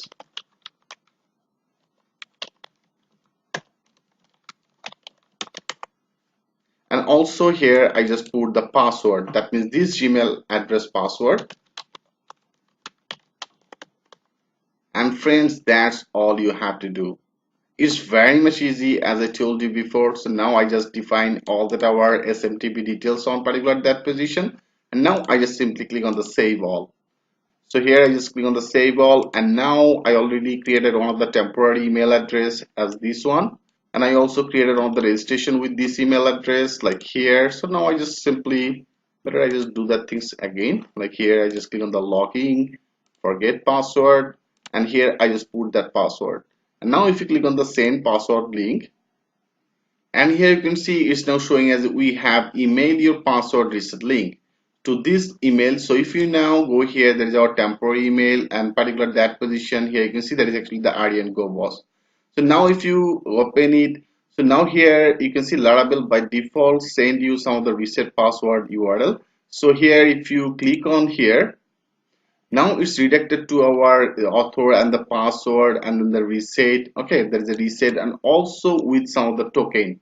So this token will be matched in our database. Like if you go our database reset option like password reset, here you can see it should be matched with this token, and when it should be done, then automatically it should be gone from to this position. I will show you, like here I get that email address. Right now I want to add the new password, like right now I'm using as a 12312, sorry, 123 okay. And also I define 123 and now I just reset that password. Now click on the reset password. Yes, now you can see your password has been reset and you logging successfully. So I am already logging. So now if you click on the go back, and now I want to with our previous one, like here I just defined 1234567 8. That was my previous password. Now I want to login. Now here you can see it's now showing as a these now do not match with this record. So now here I just put our new password 123 and now click on the login. Yeah, now you can see I am successfully logged in. And when it should be the reset, then automatically it should be gone from here. Like I just click on the browse. Now you can see this token is automatically now gone from to this position. For educational purpose, I am using some of the temporary email with this email, and here I am using that things with the temp email org. And you can see by default each and everything is ready made in Laravel. For the reasons Laravel actually so much popular and very easy to understand. So now here I successfully reset our password. But here one things I want to share, like if you click on the logout and now I just click on the login, and if you forget password, so here I put that email address and here I just define that same password reset. So some of the times you may get some of the error, like this error will be just like that is a failed authentication on SMTP server with username using three possible authentications Laravel Gmail SMTP configuration. So this type of one of the error maybe you get. Okay, so this error actually visible for some of the Gmail authentication. Okay, that means the Gmail security issues. So if you want to do that work, then you have to go to this link. Okay, so they have some of the Gmail links, so it will be redirected to your Gmail ID, and then here you have to do, you have to go your Gmail address, and here you have to go to that security level. That means here, and also they have all one of the option. So that is actually your Gmail option. That is a layer security app access, and here you have to make the things as on. By default, for the Google privacy issues, it's become off, so you have to remind that things as on. Okay, then it should be perfectly working rather than you may get some of the error. So I hope you can well understand about it. So that's all you have to do for resetting the password. In our next video, I will show you, I will create another form for the update or change password. So how can update or change password in Laravel? In our next video, I will show you that things with a live example. So thanks for watching and I will see you in the next video. Hello friend, welcome back. In our previous video, I already discussed about that things with you, how can reset your password from to this position. In this video, I will show you how can change or update your password. For doing this, first of all, we have to create one of the controller for this one. Like if you go here and in our HTTP, there is a controller folder, and into the controller folder, there is a auth. So all that authentications related controller, in particular that position, like that's for the forget password, there is a login controller, the register controller, the reset controller. You can see all that controller you will get on particular that position. So for the change password, right now I want to create one of the controller, in particular that folder. That means the auth folder. So if you want to create one of the controller, then you have to go to your directory, and into this project directory here, I just define as a CMD. And now I want to create one of the controller in our auth. Okay, like that means here in particular that folder here I want to create one of the controller. So for creating that controller, you have to write down as a PHP artisan make controller, and then I want to create one of the controller in our auth folder. So you have to define your auth folder name and then your controller name. So I just define our controller name as a change password,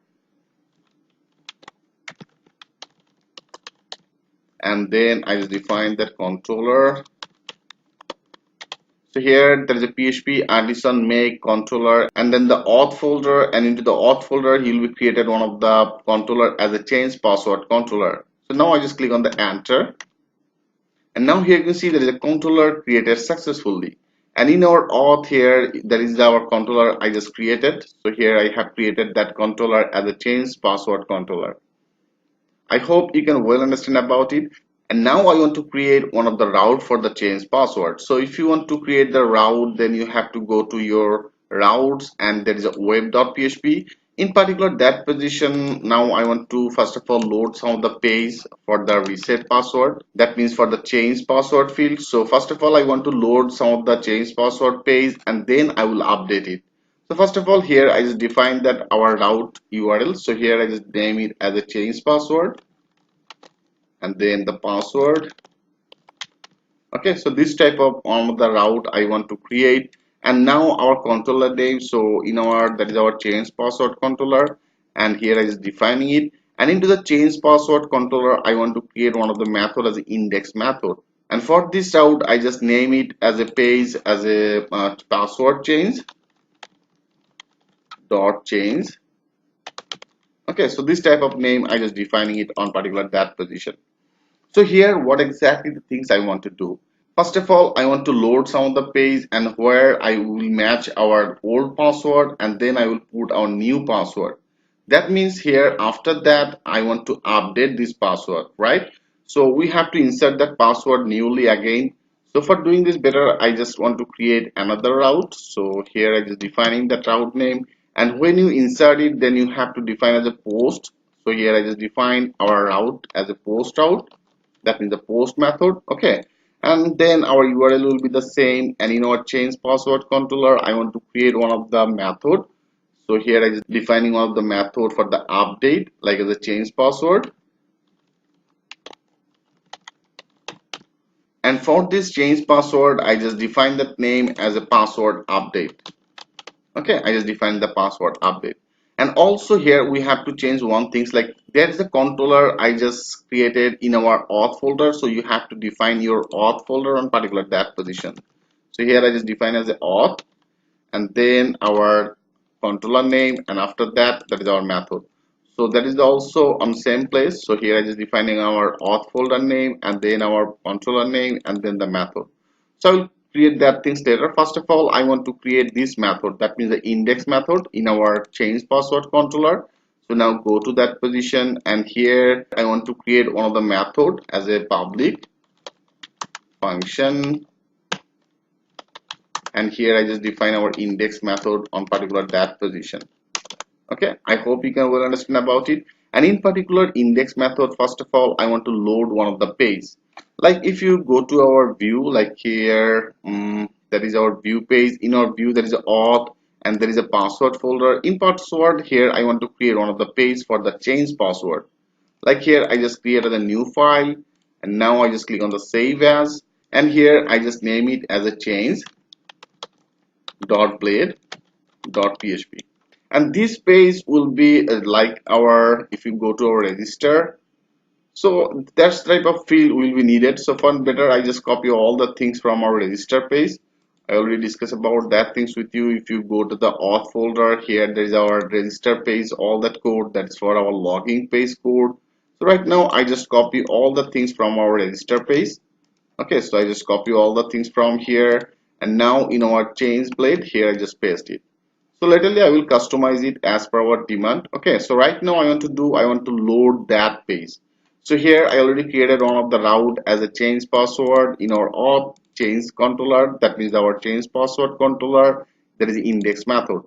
So into this index method, I want to first of all load this page. That means this change password blade page.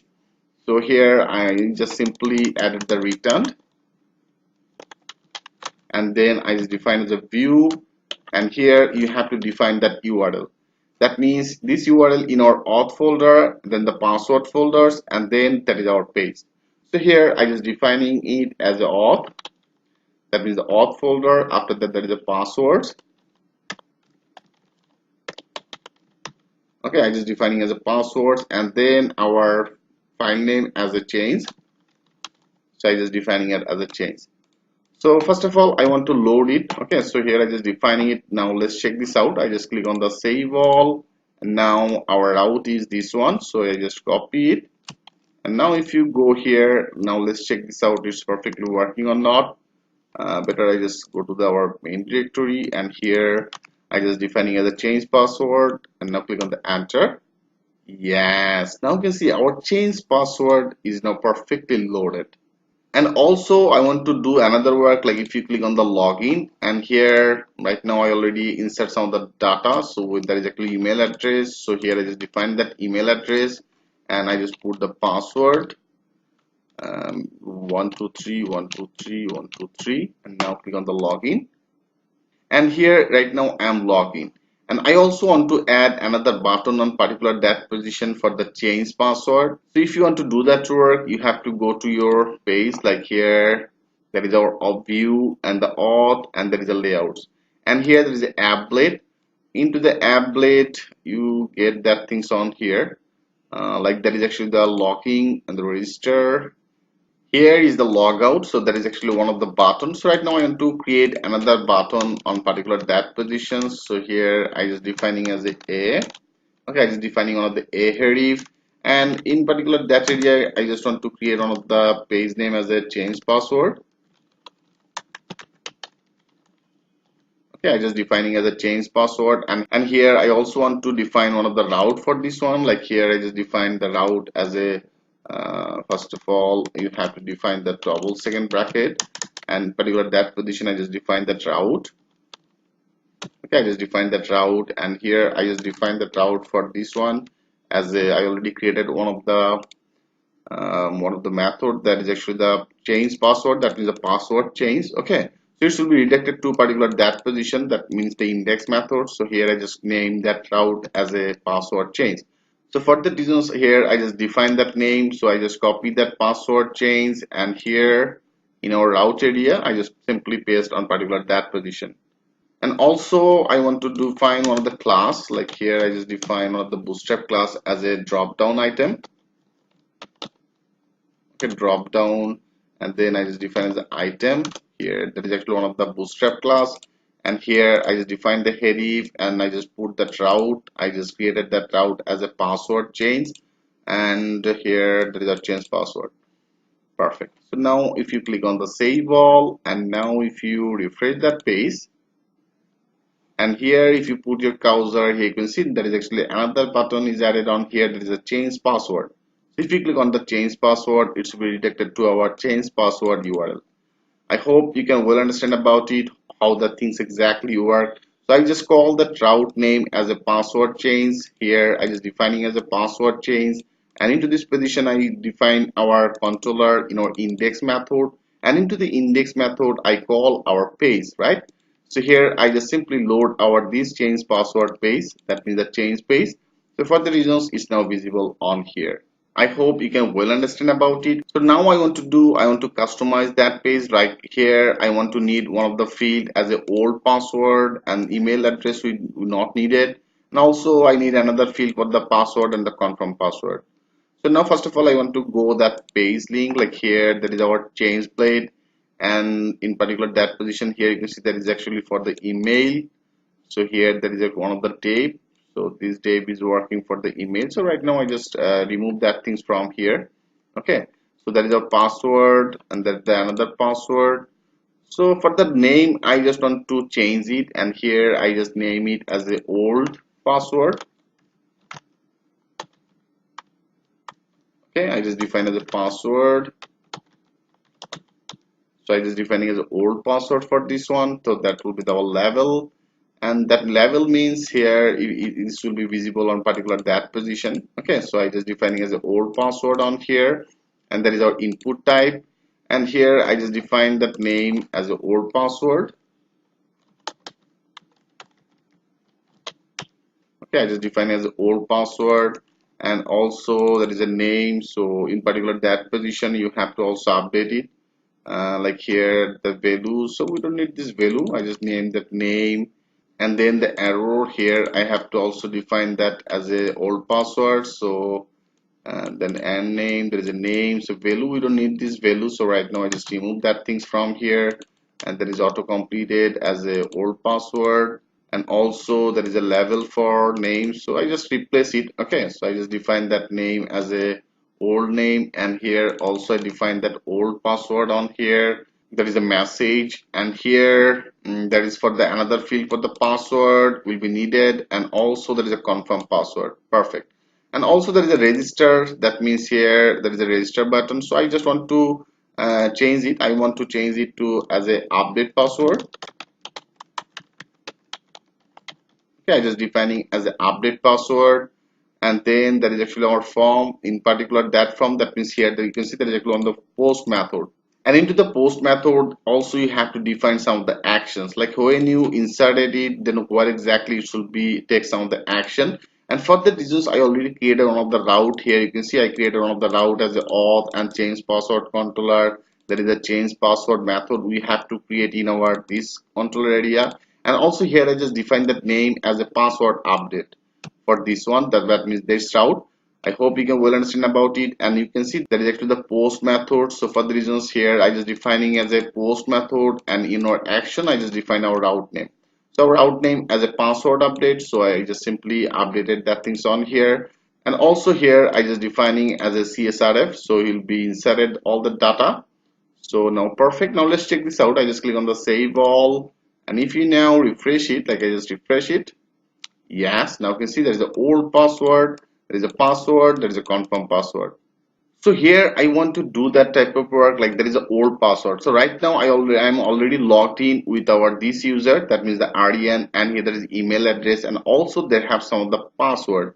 So first of all, he will match with our this old password. Okay, so he will be matched with this old password, and if this match, then you can insert the new password.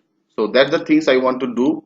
So I hope you can well understand about it. I already have some of the password. This password will be matched with our old password, and when it should be the match, then you can insert the new password. So that's the simple things we have to do. So I will continue this process, and in our next video I will show you there is a route for the password update, and here I already created that one, that is actually the change password. So in our next video I will show you how we can create that change password method in our change password controller. So thanks for watching, and I will see you in the next video. Hello friend, welcome back. In a previous video, I already created one of the page as a change plate, and here also they have some of the field for the old password, and the confirm password. So right now I want to do here, right now I'm already logged in, and I'm already logged in with some of the password. And here if you go to the database table, here that is actually the password, and this password is created automatically the hash password. So it should be matched first of all on here. So whatever the old password you right now you are logged in, you have to put that old password. So if this password will be the match with this one, that means this password field, then you can actually insert the new password. So that's the functionality I want to do. For doing this, I already created one of the route, and here you can see there is actually the change password, there is a auth, there is a change password controller, there is a change password. That means this method I have to create in our change password controller. Like if you go to the change, and here I already defined one of the form action, like here I just defined that action route as a update password. Okay, that means a password update. So now we have to create this one, that means the change password method in our change controller. So right now go here, and in particular that position I want to create another method as a public, and then function, and then our method name. So here I just defining that method, and here first of all we have to define that request. So here I just define as a request, and also here I just take one of the parameter as a request. Okay, I just defining as a request on particular that position. So first of all, here I want to validate two of these, like your password will be the required and password field will be the required. So that's the two field. First of all, I want to make the things as a required. For doing this here, I just simply added one of the required conditions, like I want to validate it. Okay. So now if you do that work, like with this here, I just defining as a validate. Okay, I just defining as a validate, and into the validate first of all with this request. So here I just defining that request. Okay, with this request you have to define your field. So here you have to defining it with the array. So I just simply added some of the array, and our first array will be our field name. Our field name, if you go here, that is for our old password. Like here you can see that name is old password field. So I want to make that old password field as a required, and also password field will be the required. Okay, so for the reasons here I just that is actually the name I defining as a old password. So now I just defining that field name as the old password, and I just put that things as a required. Okay, I just put that things as a required, and also they have the another field. I also want to take another field, that is actually the password field. So I just copy it, and here I take another one, that means the password field also will be needed, that means the required. Okay, so here I just defining as a required, and then I just put that things as a confirm. I just define that things as a confirm, and here I just define that array. So in our last one you don't need to add that comma on particular that position. And after that I want to do that one of the work. Like right now I am already logged in, as I told you before. So right now I am already logging, and I am logging with some of the password. So in our database field, that is a password field. Here already they have some of the hash password, right? So first of all I just want to notify that which user already logged in. So if you want to do that work, first of all here you have to do, I just define one of the variable as a hashes password. okay, hashes password. And in this password, first of all, which user is already logged in. So here I just defining with this auth. Okay, so with this auth I just defining as a user, so which user is already logging with some of the password. So for the reasons here I just defining our password field. So our password is this one. I just defining it on particular that position. I hope you can well understand about it. Right now I am already logging with some of the password. Here you can say I'm already logged in. So here which password is user already logged in. First of all, he'll be take that one. I just take that things with this variable. Now I just want to put some of the condition. Like here I just define only the if condition, and if already they have some of the hash password, like when you inserted some of the password, okay, within from a locking page, it should be created one of the hash password in our password field, right? So first of all, he will be check with this one, and whatever the password you put on particular that position, so you should be check with this field and then with this field, and when two of these will be matched, then you can actually insert the new password on particular that position. So that's the things I want to do. So first of all, here I want to check with this hash. Like here you have to define as a hash, and first of all I want to check it. Okay, I just define the check and which request you actually pass. So here I just define that request, which request you pass from your old password field, that means here. So whatever the things you put on particular that position, it should be matched with on particular that area.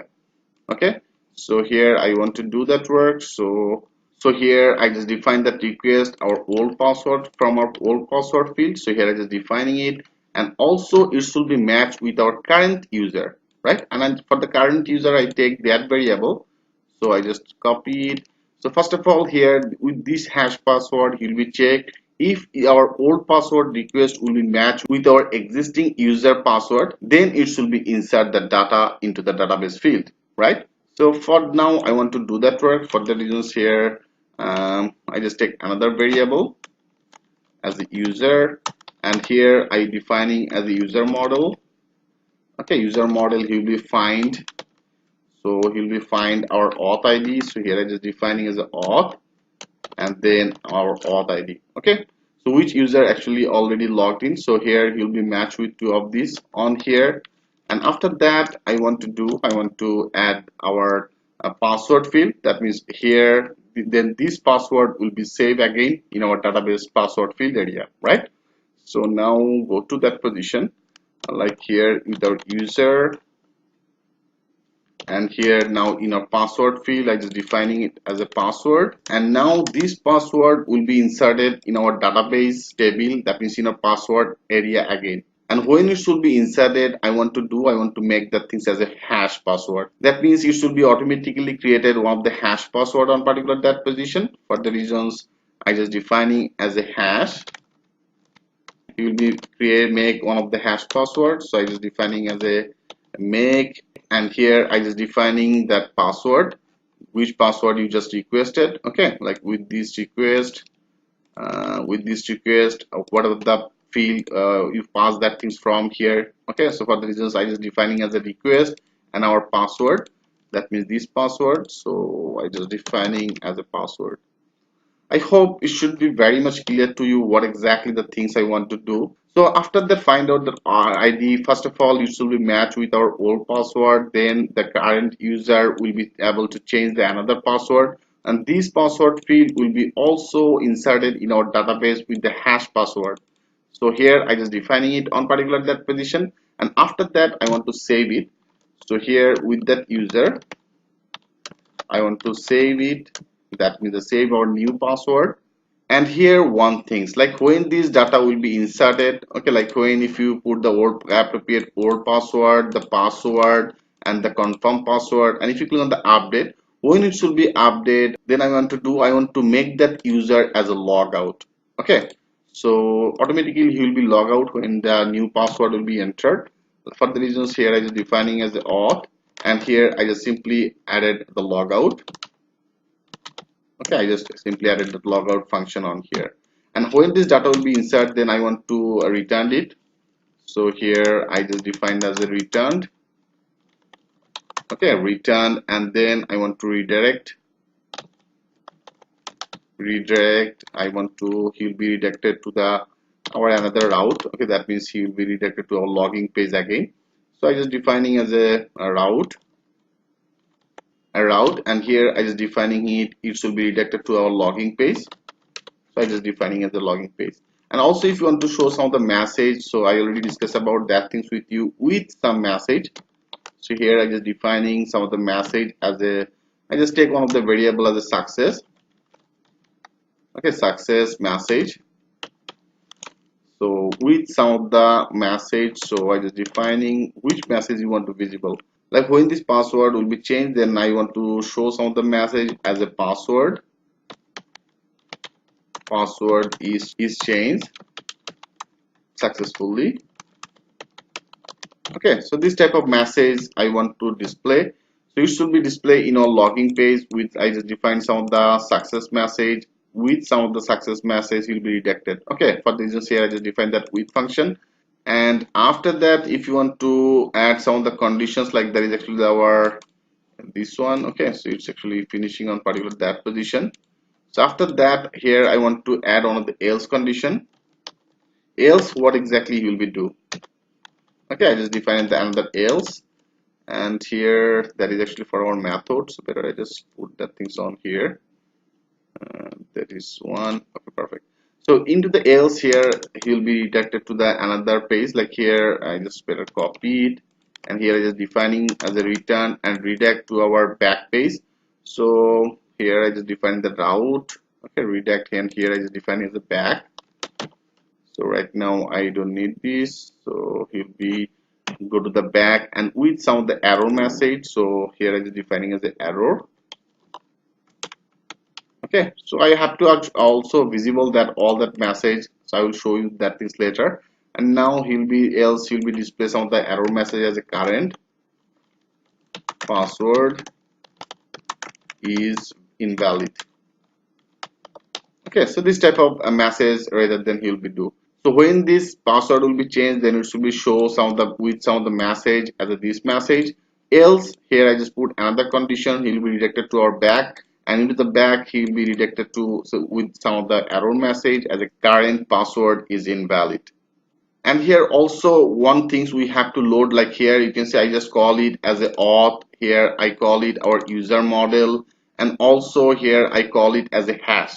So we have to load all the things, we have to use it on particular that position.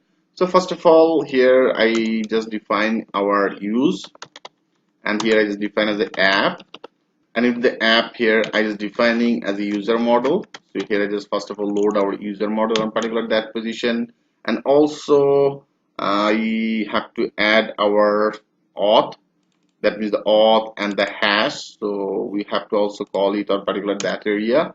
So it's actually on use, and then you have to define as a illuminate.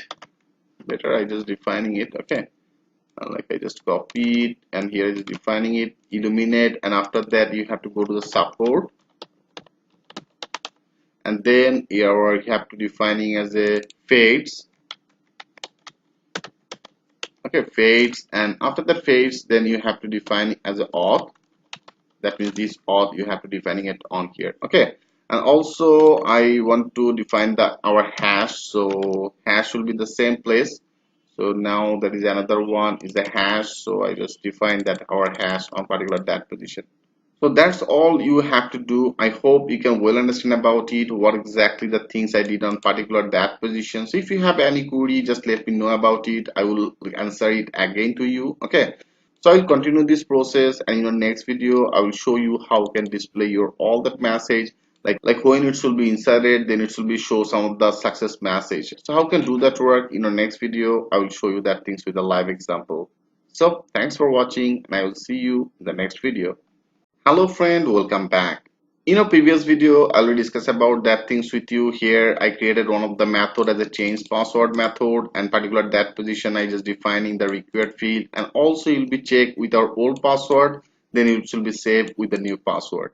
A new password will be also saved with the hash password. That means when these two of will be the match, then it should be updated, and when it should be updated, then it should be redirected to a logging page. Okay, in our logging route with this success message, and here that is actually the message.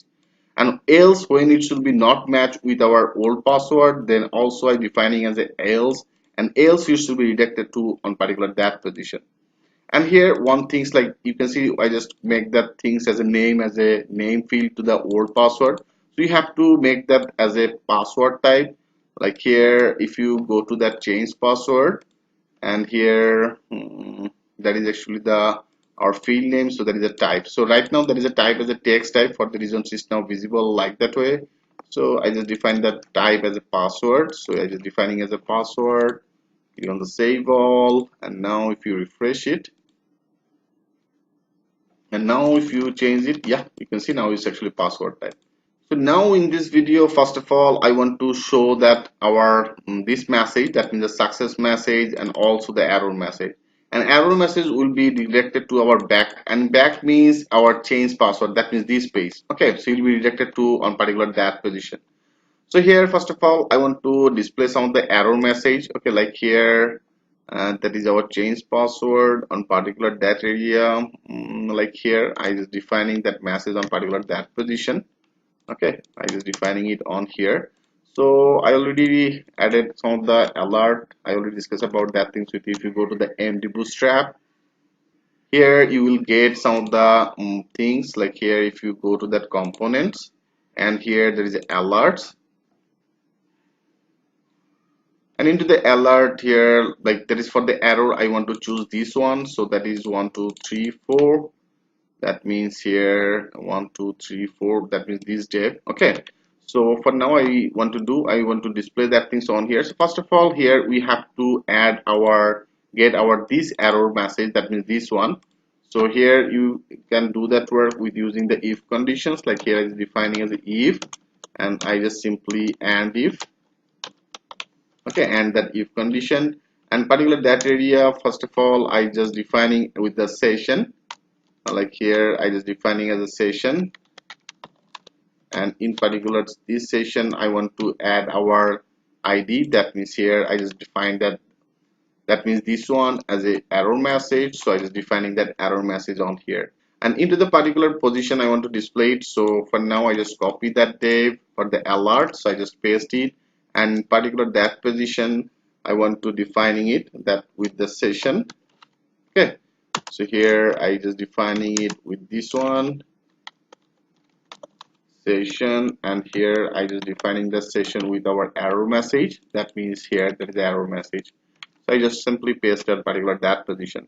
So now let's check this out. I just click on the save all, and now if you refresh that page, and now I just put some of the inappropriate one of the old password and the new password and the confirm password. Now I just click on the update password. Yes, now you can see it's now showing some of the error message as a current password is invalid. So here I just defining it on particular that position, so that is the message is now visible with our alert message, alert danger. And also I defining it when it should be not matched, then it should be added the else, it will be redirected to our back page. That means our back page means our this change password page. Okay, and with the error, so that is the current password is invalid, so that the message is now visible on here. And also I added another validations, like here when it should be successfully updated, that means when these two old password and the current password will be the match, then he will be insert that data, that means they will be save that data, and then it should be show some of the success message. And here I just define that redirected to a logging page. So now go to our auth, and here that is our logging blade. So in particular that position. Okay, so here I want to actually visible it, like here for now it should be just like that same. Here I just copy it, and here I just paste on particular that position, and now our message will be as a success. So I just copy it, and here I just defining as a success and as a success, because when it should be inserted then it should be redirected to our success alert. Okay, so for the success alert, like here it should be as a green, so 3, and 3 is that 1 2 3, that means this one. So I just better copy it, and here our success alert I just defining it on particular that position. So now let's check this out. That's all you have to do. Okay, so now I just click on the save all. Now if everything okay, it should be work. Like I just click on the refresh.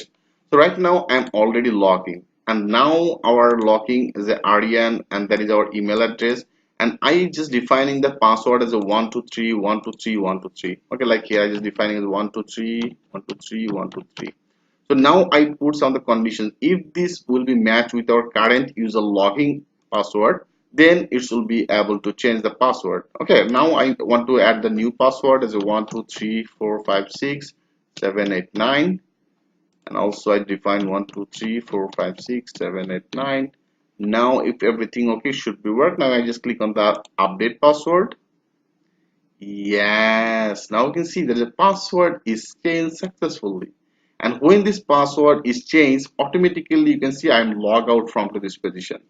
So that's the things I just defining it on here. When it should be log out, then it should be redirected to our logging page. So right now I'm already redirected to our logging page. And also I just defining with some of the message as a password is changed successfully. So now this message is now visible on particular that position. And also I define another conditions like when this will be the save, then automatically this authentication user will be logged out. Now you can see before I was logged out, when I change that password, automatically I am logged out from this position. So now if you're logging with your old password, now let's check this out, is working or not.